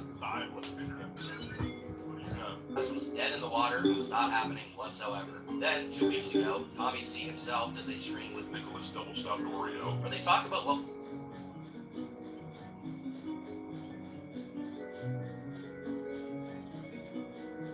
What was that?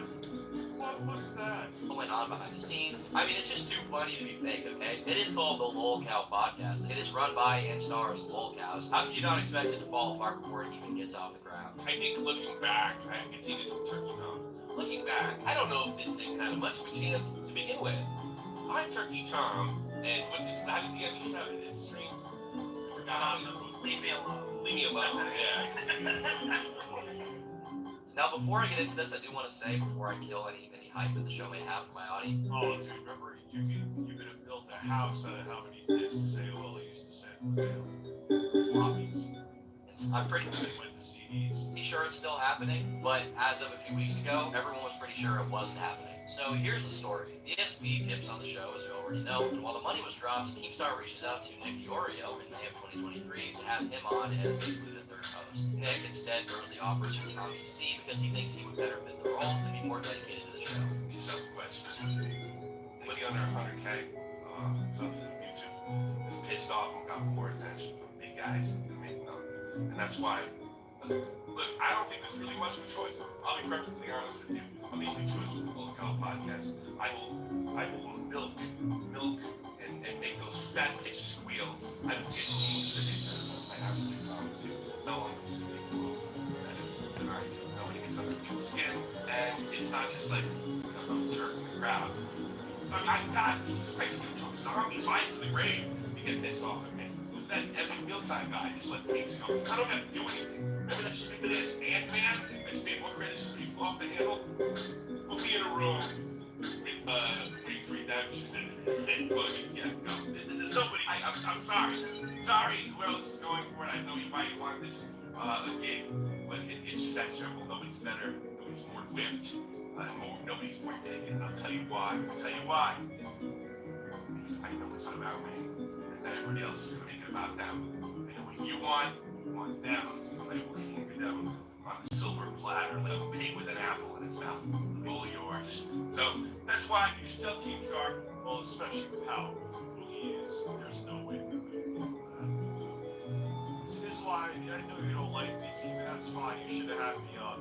I would have made that shit entertaining. I can piss people off too. I'm pretty good, Tommy.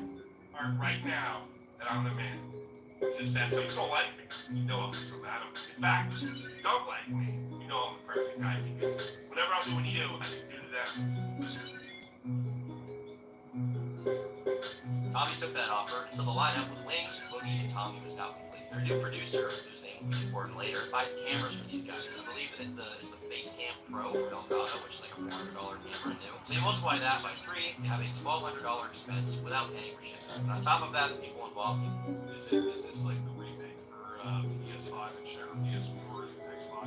Now use this camera for their other endeavors too. So they got something serious out of it. So they record the first episode, which according to Nick is somewhat underwhelming, but they still want to give it another try. And apparently, I was set up to be a guest. Keep in mind, no one officially involved in this show told me this. No Keemstar message, no Wings message, no Boogie message, nothing. I was set to be the first guest, and I did not even know that I was So this is OG from 09, pretty sensitive. going to be on. I just heard about it because random people in my stream chat told me that they wanted me to be a guest or something, but like Wings never talked to me. I didn't even know that I was a big Yeah, okay. You can see the LA, the LEs in the game. That ain't YouTube compression. That's good old 7th gen.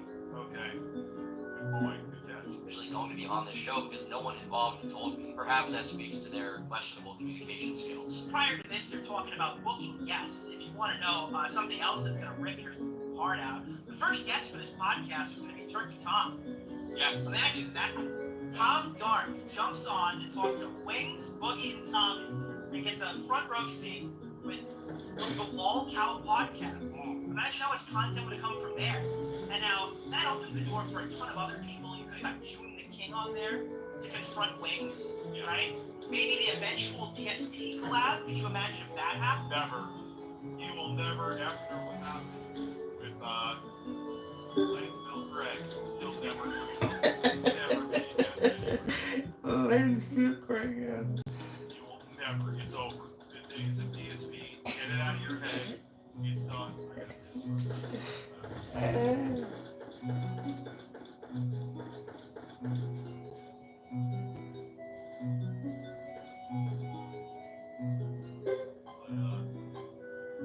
I assure you, those days are far gone. Brasses.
I hope he's silent. Wings, it is nice having wireless headphones.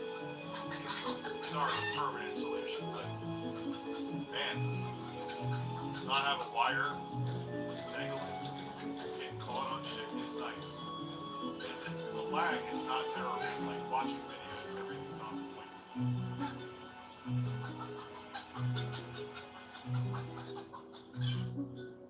Tell Dave, yeah, his mom is pretty hot.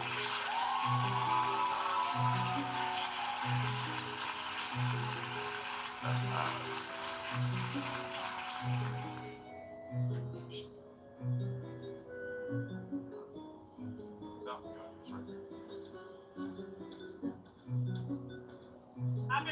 alright? Low tier god. Walton, could you imagine like how many cool guests could have shown up on the Long Cow podcast? I also remember hearing that. Give me 2 seconds, I can find it. It's for the Audio Technica M50 BT2, M50X BT2.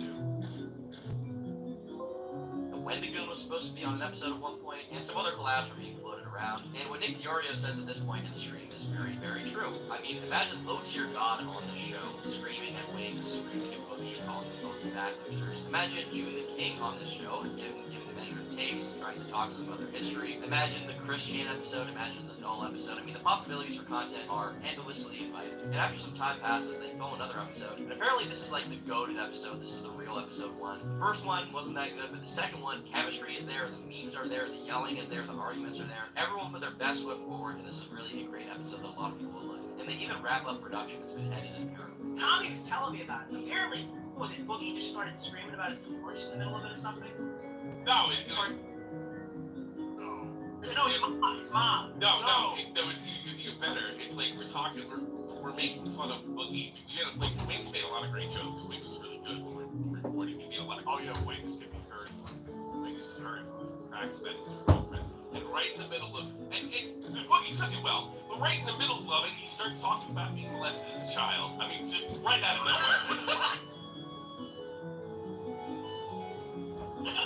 Oh, okay. This podcast is recorded, edited, it's done, it can come out, okay? It exists, alright? You want to hear Wings, Boogie, and Tommy talk about Boogie getting molested as a child, okay? That is ready to come out. But this is where things go kind of sour. Apparently, there was a Discord call after that second pilot was recorded, the good pilot, where Wings, Boogie, Keem, and Tommy, and this producer are there. And the producer's really excited about it, and then he's like, yeah, hey, Keem, what did you think about the show? And Keemstar just leaves the call right away, which leaves everyone confused, right? Discord, leave call, sound effects, boom, he dips. And everyone's like, where did Keemstar go? He left abruptly, what's going on? And then Keemstar calls Tommy C privately, and he says, hey, Tommy, who the f*** was that? And this is where... Two things. Getting terrible news about my daughter, even though she is doing well. For the music. And Rome Street's missing Where the story gets great. Who is this producer guy? Who is this person? To answer that question, we have to go back to the past to some really interesting YouTube lore. So way back in 2016, the channel H3 Productions was sued by Matt Haas. Channel runners Ethan and Neil Klein. Oh yeah, we watched that video fairly recently, remember? The one that named Ethan H3 box. They made a video making fun of Haas, as they usually did. As a result, he sued them for copyright infringement. The client subsequently managed to raise $130,000 from their fans to help aid them in legal fees. And those legal fees were quite expensive. I remember at one point Ethan said that this case was costing him like $50 grand a month. Now keep in mind, this money was not directly raised by Ethan himself. It was raised as a result of Philip DeFranco starting a GoFundMe page, which was then donated to by many of H3's enemies, or people they had made fun of, like, even Leafy donated. Although I think he only donated because Keemstar convinced them that it would make him look good, but he did donate. So many of you guys probably heard by now that Philly needed GoFundMe to save people. You know that Keemstar wouldn't do that now with how they hate each other. Our video started a GoFundMe campaign that as of now has raised over $115,000 in 24 hours. Unreal. Completely like one of the greatest. It's ridiculous. And now, no matter what happens with the case, we've already won. No, it's not bull. Now that picture you saw, it was like a meme picture. AI. Started by putting in $5,000. Now she came in with $8,000. Gary Newman, Markiplier, Michael Green, Drama Runner, PewDiePie, Jackson. Yeah, man, how that situation has changed. Pepticut, Quibble Cop, Ray Narvaez, in a nutshell, critical. Did you know gaming? Jake Roper, I Hate Everything, Luna, Matthews, Scarce, Buccaneer, Jim Marbles, even previous year, the fine roast who we've roasted in the past, set aside the differences to help protect fair use, for which I have so much respect. I mean, the fine roast paid $10,000. Yeah, I was just Yeah, I don't believe that. I think I own it. Yeah, I own it. We wonder if the remake. so shocked. I want to say a huge, big thank you to everybody who helped support it. All those guys and 4,000 plus more people who gave us so generously. This was then turned into the FUPA, or the Fair Use Protection Account. This was actually covered by Thank you, Jocelyn. Yeah.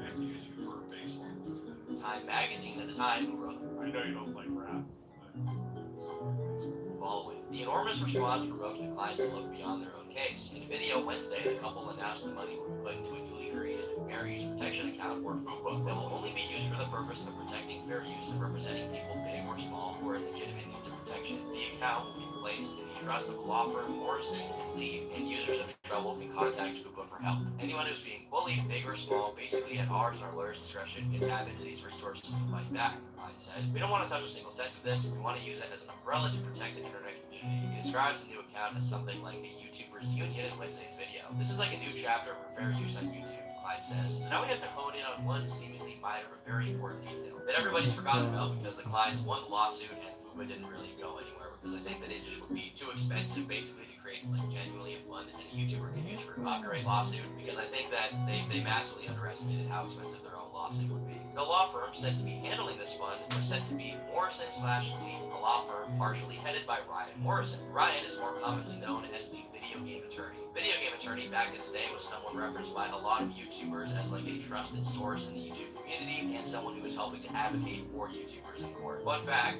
He just came to me recently asking about I would recommend the RO channel. I actually told him that. I told him actually to go for benefits of the 20 hertz screen and correct AMD driver support. You don't have to wait for pieces to dump drivers to you when they feel like it. What am I looking at?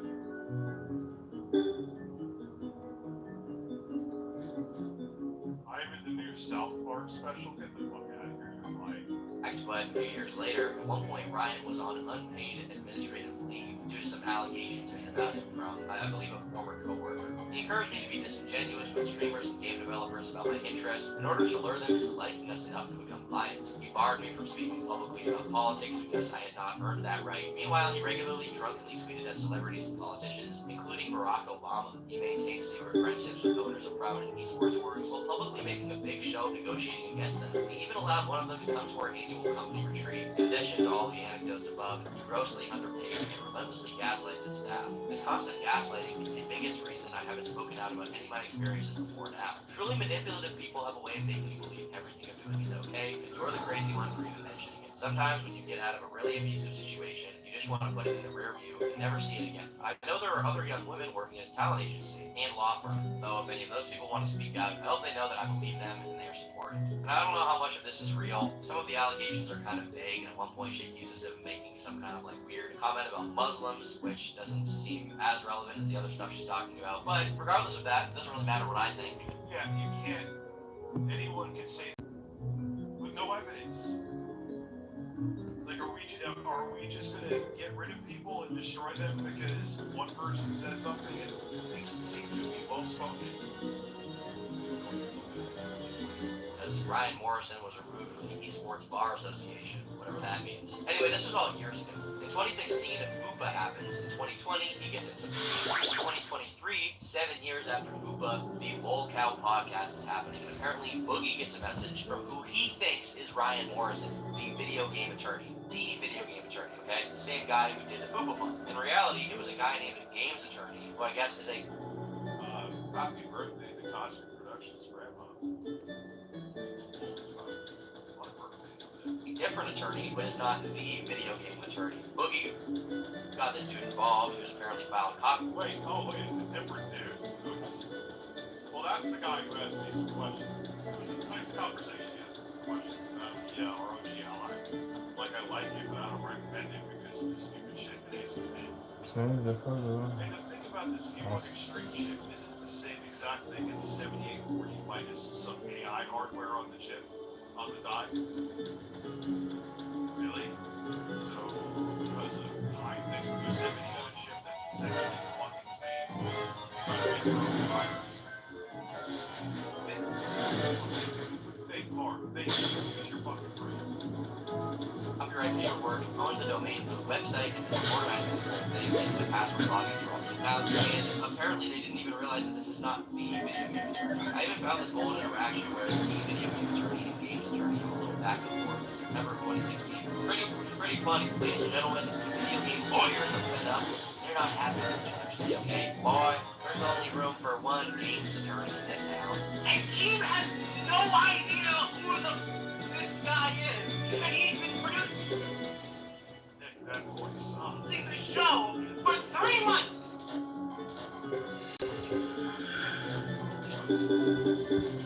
Now, you're probably asking yourself, Tommy, how did you let this happen? And here's the thing. What do you know about Tom? What do you know about this guy? Tell me any knowledge you might know about me. Here's the thing. Look, I was very careful. I didn't want to, like, what are you trying to tell us? At first, I told you, I was like, I don't know why this guy's here. I know who he is. But then I was probably the only person, I was probably the only person in the group that knew this wasn't Ryan Worsley. There's a distinct reason that this wasn't because when I was dating, I was contacted by the same guy that he is, right? And I followed him ever since, and I remember telling Clown and King this in the fall. And I said, well, yeah, King's turkey. Who are you talking about? King's turkey. The guy that's helping, this is back in 2016. The guy that's helping, the guy that's helping, Entry with the football thing, right? Show me. Clown says. I show him, that's not him. This is him. And he showed me, I was like, oh, wow. So he's another, and this is not the first time, because I was green back then, that somebody tried to, like, get close to me via the Beta podcast. And he said, they both said, this is 2016, keep that in mind, stay away from that guy. Now. And according to Tommy C, this is not the first time people have been duped by games attorney thinking that he was the video game attorney. It may not have even been intentional. The names are just so similar that people like him will be this is the same thing. What? It just confused me right now. No one vetted this guy to figure out who was the real video game attorney before they got involved in the Lookout podcast. It's beyond me. I don't know why they even needed a real lawyer. It's the Lookout podcast. I'm also very confused about that. Like, just to make a YouTube channel, you don't need a copyright on this. It's not like there's going to be another podcast also featuring the same exact people that share the similar name. Currently, I mean, now that is the case, but, the people left the Lookout podcast or like Lookout Live now or something. They changed the name and everything because I guess this dude being involved freaked it all up. So there was this Twitter account called the Lookout Podcast, but that account apparently is now inactive, like it's over for this account. The Lookout Podcast is now called Lookout Live. The YouTube channel reflects that too. And apparently Keemstar never approved this other dude. He was approved by Boogie and then started sending out cameras to everyone and putting money into it. And Tommy assumed this dude was contracted by Keem, but no, he was not. So what happens is, Keem, this is such a mess. Games attorney, Boogie and Wings, with a TM group. I'm the last one in the group. So I see, and from what I understand, Games attorney is sending out all the cameras to everybody. So I immediately assume that this is the guy that Keem is put in charge to manage it. Because look, it makes perfect sense. Because he's got all that stuff going on, and he's got serious stuff going on. He probably has a manager. And then, like, right off the bat, like, they started sort of clashing in there. And I'm like, oh, good, I don't get to be the coaching that. Let it be them. But at the same time, I mentioned to guys, I don't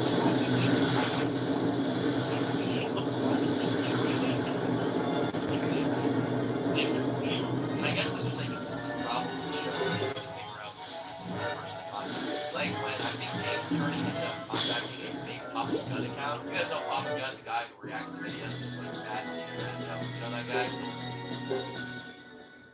The guy who reacts to videos, that's bad. That could be The one with the gun. Well, they asked him to be on the show, but in reality it wasn't a real Papa Gun. It was a fake account run by some commentary videos that they just ran in the message. King pulled out first, but when I was on vacation, somebody asked a fake Papa Gut account, this guy, if he wanted to be on the Lookout podcast in the future. I don't know why Papa Gut's on the internet, but he asked a fake Papa Gut, and I can tell. Wait, Papa Gut's done with the internet?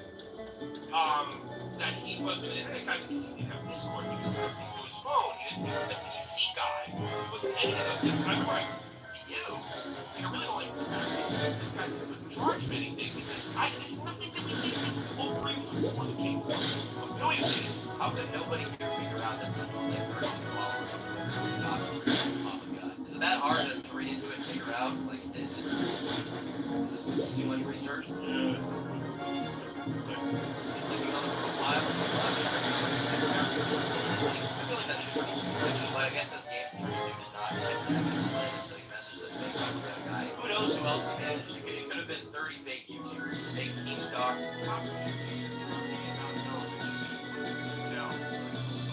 Or fake Turkey Tom probably reached out to. That's probably why I never knew I was supposed to be on the episode. I mean, the incompetence is just amazing. It's riveting. But at some point, Keemstar figures this out. He dips on the project. Tommy C dips on the project. But I mean, well, for a few weeks, they just give up. It's too much to handle. It's just too annoying. They can't spend time on this bullshit anymore. First, DSP pulls out and causes a whole issue. Then this game is turning guys involved. The whole thing just keep in mind, on top of that, the entire time you have to deal with these two insecure, unreliable, overly who are just hard to talk to in general. They have their own host of personal mental problems and undoubtedly made this tough from the beginning. But now this game's turning, dude, from my perspective, it's just an unknowing because he was not supposed to be there. He spent over $1,000 on this podcast and we have no idea if he'll even get his money back. Another thing that happened is he basically was upset. He says, I don't know who you are, but you're a lawyer. Register all this stuff. I didn't tell you to register anything. And I want the first episode. But this guy, to this day, hasn't uploaded the episode to anybody. So it's become pretty clear to me that he was trying to get a check out of me. And that's kind of odd to me. So he's got a gun to this podcast. Yeah, he does. So King asked him for the thing, and he didn't send it. So King told I'm out, and I can't blame him. I know this hurts me whenever I'm here, and there's probably been more channel life in this channel, but I can't blame him because he doesn't know who he is. And so the first episode of the podcast is currently up in the air. We have no idea if we'll ever truly see it. And apparently this lawyer thing just has it on his computer to release it for everyone. The first good episode of this show is gone, and there's that other episode of which was the underwhelming one that we also have not seen to this day. It's just gone. And then there was some argument between Tommy and his attorney because he just wanted to do the show without me. And Tommy was like, no, he was here from the start. We're not going to do that. When King laughed, I left a nasty message in there. I was like, I can't believe he's to be like multi-millionaire. What the f*** are you thinking? This is ridiculous. And then it never bothered me. And then he kind of approached me afterwards and said, so King's instincts were 100% correct. He approached me afterwards and said, hey, we can all go off on our own. I'm like, that's why King got rid of you, motherfucker. That's why he's gone. Because he thought you were ripping him off. And it's abundantly clear. That's what it seems to me. You're ripping everything off. And you're just stupid. You're not an internet person. You're not a podcaster. You're not a YouTuber. You don't realize one tweet ends this. One tweet ends it. And I'm just like the TV farms. anything. Like, it's the court of popular opinion. Well, you gotta say one thing. Yeah, he's a very loud man. Why does that mic sound like it's being fucked? It looks like a nice mic, but it does not sound like it's using full range of it. Like this podcast, I'm sure the deep diehard fans are like anti-fans. I would have hooked them eventually. Like this I would have got them eventually. This podcast doesn't get views unless there's a guy like you start pushing it out to a wider audience. That's the only way it happens. That guy, as much as I'm assuming everyone thinks he's a useless, like, no talent for this, whatever, he has actual assets that would have helped this show. Yeah, huge assets, and that's the role is. And I don't know what's happening. What is Boogie gonna promote here? Is he gonna post it between notes on Twitter? Hey guys, my girlfriend looks like she's 16. Watch the Wall Cow podcast. Apparently, during the show, Wings was very easy to talk to, believe it or not, get a hold of. He was very professional about showing up on time. Well, Boogie was the one that was hard to deal with. But then, as of this little drama, Wings got spooked and keep in mind, this whole thing is all Tommy's account of things. I don't think he's lying, but this is all details from his perspective, so things could be slightly different if we heard them all talk about it. Details. But clearly, this game attorney just had his time and should not be doing this show. It's my understanding that now this lawyer team is out of the picture.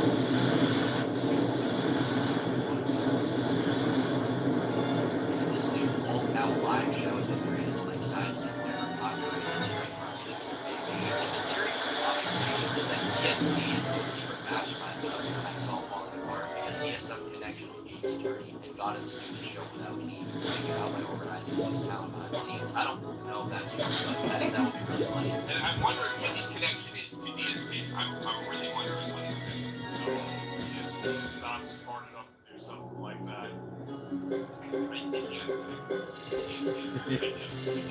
I don't know. I don't think that ESPN is doing this, but I think it's a connection. Yeah, so this guy was able to get over with DSP, he was able to get over with Wings, Boogie, and try to do the podcast without me. Once I found out about that, I'm like, oh, hell, obviously, DSP is not getting the try to do, right? And Keith did tweet out supporting the new accounts for it, and I subbed, and we should all sub as well. There's a little more to this story, but I think you guys get the big picture now. Tommy C's stream is going to be linked in the description if you want to hear the full thing. Now, personally, I'm still really excited for this show. I still want it to happen. It seems like it may still be happening given that there's a Twitter account. I've heard behind the scenes that there is some organizing going on to get it off the ground. But let's be real, it wouldn't be the Lolcow podcast without all this bullshit happening. There had to be some behind the scenes drama that made the show 9 months or something to screw it all up. And who knows, that may happen again. There may be another situation like this, but before the show even gets off the ground.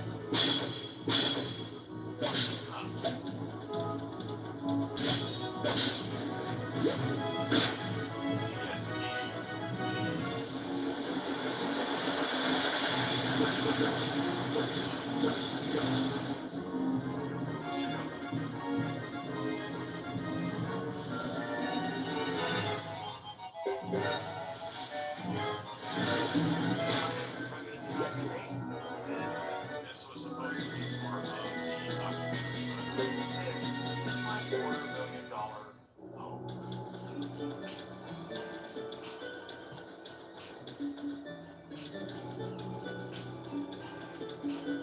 So I bought this place back in 2015. It's got pretty much all those doors, but it's not pretty tight stairs. Still have Christmas lights up in February. Don't turn them on because they're there. Some of that would have Halloween decorations. Haven't bought anything up. Yeah, it's like everything is until the housing is honest in this area. We got 5 of them. We got 2 masks.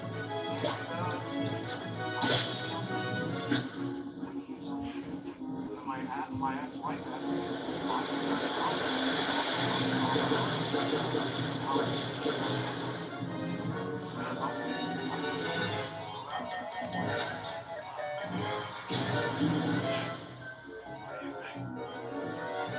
parents' house. This house they sold it.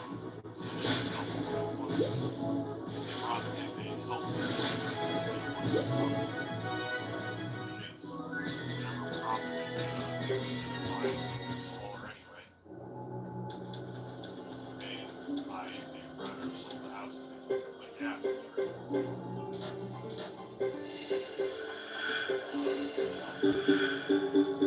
That sounds like I don't even know some Brentville dude. Brentville wanted me. He never got to like attain level, so as they come in, they're insulted by dogs. Where are dogs? Where are dogs?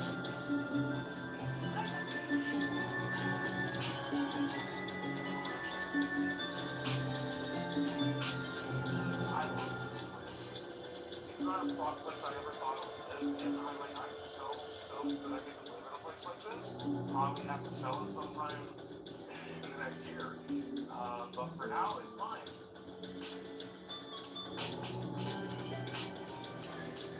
Okay, so here's the space that I hardly ever show. This is my private space. I live in space, but I'll have to show with you. It's been on a handful of videos. It's also always messy, so there's no joke. One bedroom. You'll notice there's not a lot of security stuff. There's not a lot of gaming stuff. That was free of all that stuff. I also thought maybe I'd have a few women over, and maybe they wouldn't want to look at that man the whole time they were here. One of my more expensive collections. Receive that machine, buy that machine. If I don't sleep with this, there's a real chance I could die. So I have to go to the water every night, pop it on. How do I look? This is actually, I never saw this house. That's me, dude. I did in this bathtub.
Thank you, generic white male.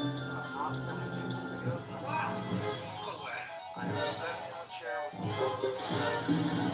Watching video, like not playing video games, PlayStation, or my Xbox. Enjoying the so this is kind of like a spillover gaming space. We have enough Wait, Shallow, you spent because you renewed your membership. I've always been arcade machines by the company that makes the market for them. They are all reviewed as I'm really attached to them. I think these are some of the first things to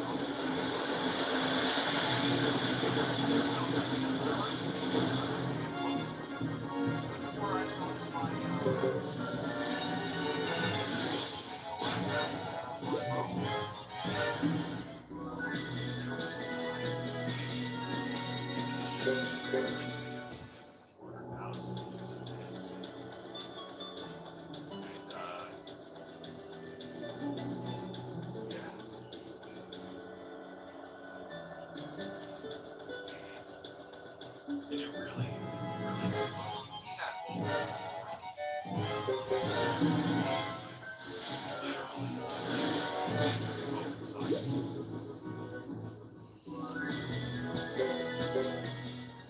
Nah, I don't. For tomorrow, I never want to actually be in a hot tub.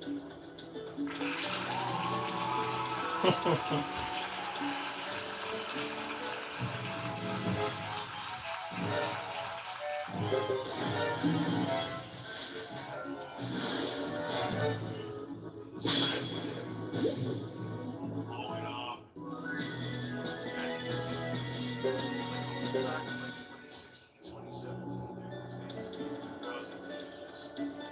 Turn it on his webcam and make a quick video talk.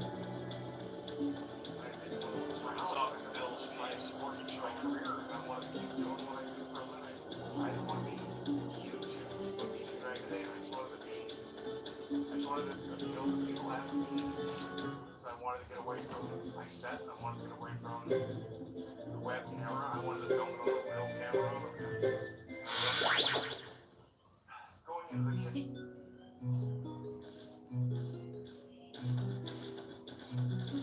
Makes no sense. Watching double your videos. I don't know if that was actually his intention. Where he didn't want to show his shit behind him when he was asking for support. But that didn't do anything to help anything there. The kitchen's always pretty jumped up. We're two bachelors, so don't judge us too much. I love. What do you mean? You should be on Spotify. Maybe I will. I don't know. This kitchen, it's hard for me to stay long enough to cook in it, but we cook in it probably every day at least one meal. I mean, since I've been losing money, all of the bills out here, but we don't feel working out anymore. Cook a lot. And let's show you the fridge. And I brought one of those things. We have our diet sodas. We have our drinks for guests. We have our condiments. I love a wedge salad. I need some healthy food, so I do it. I don't want it. This is literal fucking chemicals that pour in my face. I know I shouldn't. This is my spare bathroom. No, thank you. I heard he smells terrible too. You're so fat. Or as my ex-wife who decorated it called it the back room because it's home decorated. And kitty Batman stuff. You got the Batman towel, you got the Batman shower curtain, the Batman light switch, the Batman posters. I don't know why she likes Batman so much, but this is from that room. It's the one room I didn't change as we got divorced because she decorated it. It's nice to have a little memory of my ex-wife in the house, but also I kind of like Batman. And if I was a fly on the wall, I know it's none of my business, but I'd love to know. When I first started making a little bit of money, I wanted to have a house filled with things that brought me joy. So I bought all this shit. It brings me no joy anymore. You know what brings me joy? It's paying my medical bills, paying my mortgage, paying my rent, paying for water. That's what brings me joy now. No one's allowed to judge what they're about to see. But a lot of people think I'm a hoarder, and they are entirely wrong. This is one of those rooms that, like, after I got divorced, it was a guest room for a really long time. And then COVID happened, and I stopped having house guests. So we just had to store stuff. And then, Yeah, it ain't that big a deal. It's one word, but you're not Christian. The rest of the house is functional. You're fine. since we came to the front store, this is a really good one. This is my ex-wife's treadmill. And when she moved out, Yeah, I know a good amount of people that have, like, the house is decent, but there's that one room where it's like, I don't know what to do with this shit right now. Don't want to get a storage unit. Not that big a deal, Boogie. Just keep it real with it. she's like, I was expecting, like, just piles of everything about to explode. Now, go watch your Chris Chan house tour. Have a bucket to barf in next to you. I'm not going to take it. Maybe you'll pay. Well, for the first couple of years, I did use it from time to time. Eventually, I found out I would rather take it. I have the first gen where they minimized the bezel and used USB-C for my Pro. I'm not going to upgrade until this. I pulled it out for a walk, and a walk on space. So now it's basically a gallery. I honestly don't know how to get it out of this room. I don't know how we got it in this room. If somebody wants this and will give me literally anything for it, and figure out how to get it the hell out of my house, you can have it. I could buy it outright. And I think a lot of people used to see the background. I don't always really see the foreground, like what I look at every day. So that might be interesting for you to see. Come in. Here is my setup, and it's, I mean, it's basic, right? The PC from Meta PC is my sponsor. They really look good there, but everything else, like the monitor, is just kind of off the shelf. The second monitor as well. Here you're going to see a bunch of stuff that I've been selling on Whatnot over the last year or so. All of this stuff is up for sale, up for auction on the Whatnot app.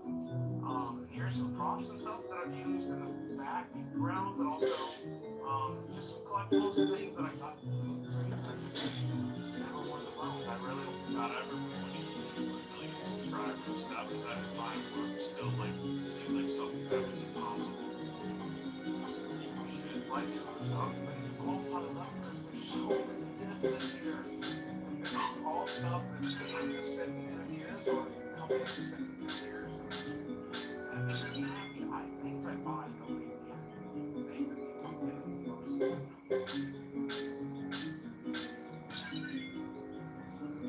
I mean, it's sad, man. He's definitely has three presents, but like I said, when you screw up 6,000 times, there's only so much you can do. Alright, guys, I'm going to bed. I gotta wake up early. I gotta film some stuff. And I'll see you tomorrow with more videos, probably this week.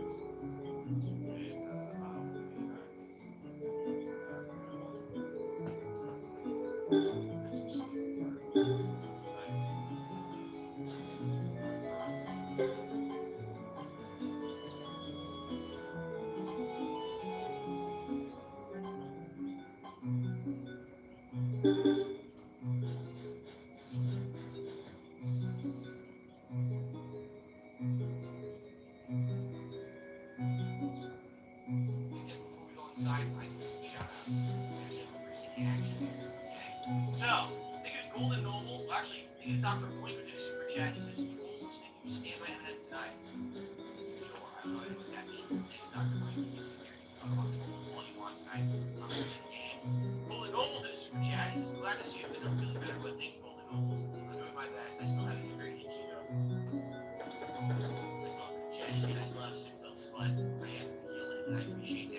sentiment. And it looks like, oh, we may have also got a tip here. Hold on.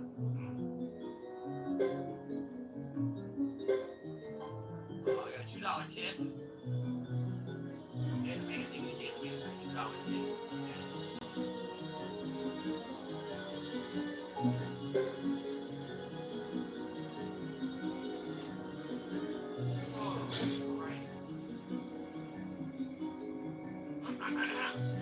Okay. So, breathe it in here. Breathe. Die from cancer or something. Right? Seems that way. A cereal order for Dr. Connors?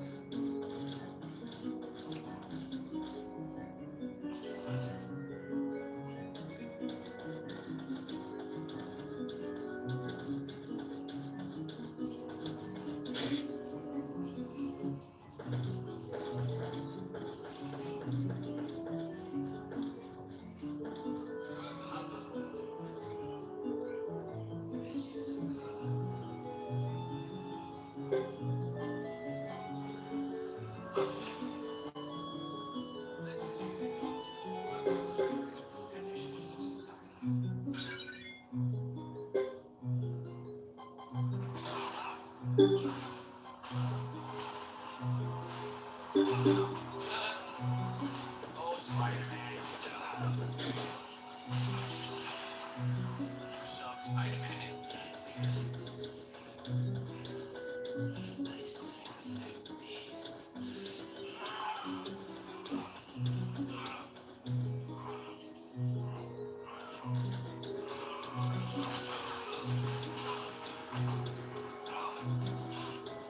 Sound waves. Sound waves and fire. This is weaknesses in the Marvel Universe.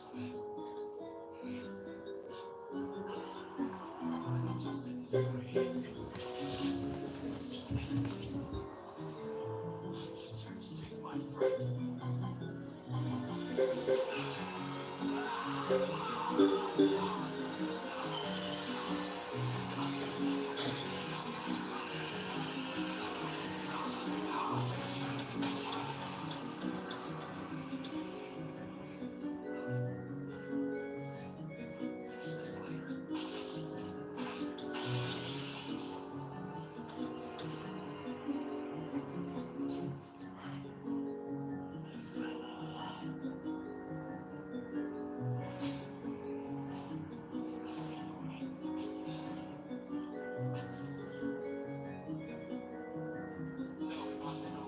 Dr. Connors back to human.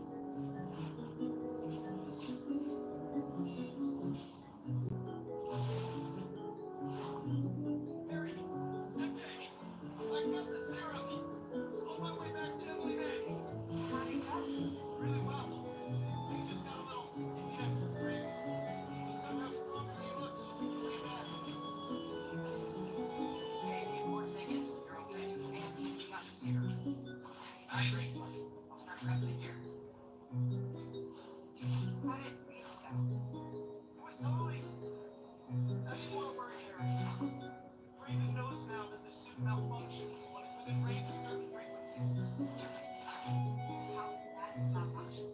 Unpleasant. But I can handle it. Well, I'm glad you're all right, but watch yourself out there. Crazy. Let me know how things go in the lab. Absolutely.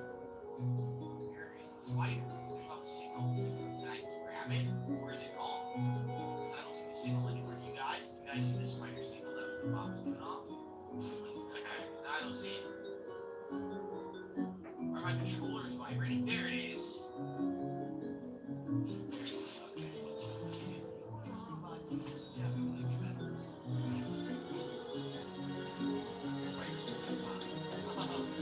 I don't spider bot. Oh, I think we can do. Ready? nice. Sure. There's a rooftop near the hospital. We'll talk there. Cool. We finally get a side quest for Spider-Man. I definitely want to do that. Screen has been unlocked this way. Okay. Yeah. Let's. I want to do that. want to do more stuff with Spider-Man stuff. Oh, voila! More Hunter stages. Those are for Spider-Man, correct? We have those right there, and those 9. No, 8, 3 there, 2 there, and 3 up there. Let's do them fast. Screw it. Let's do those quick with the speed suit. Let's get their asses real fast. Hammer them out. Then we'll do the link mission. Cool. Good evening, White Wolf. How's it going? Good to see you here. Game's been so far tonight. We only did the one story mission that was in. That's literally all we've done. So you haven't really missed much. Besides, apparently they're going with the Craven the Hunter plotline. His final plotline for the comics where he's sick, he has cancer. So this is considering his final plot. That's why he's going all out. Under fly here. With all the risks and all this crazy stuff.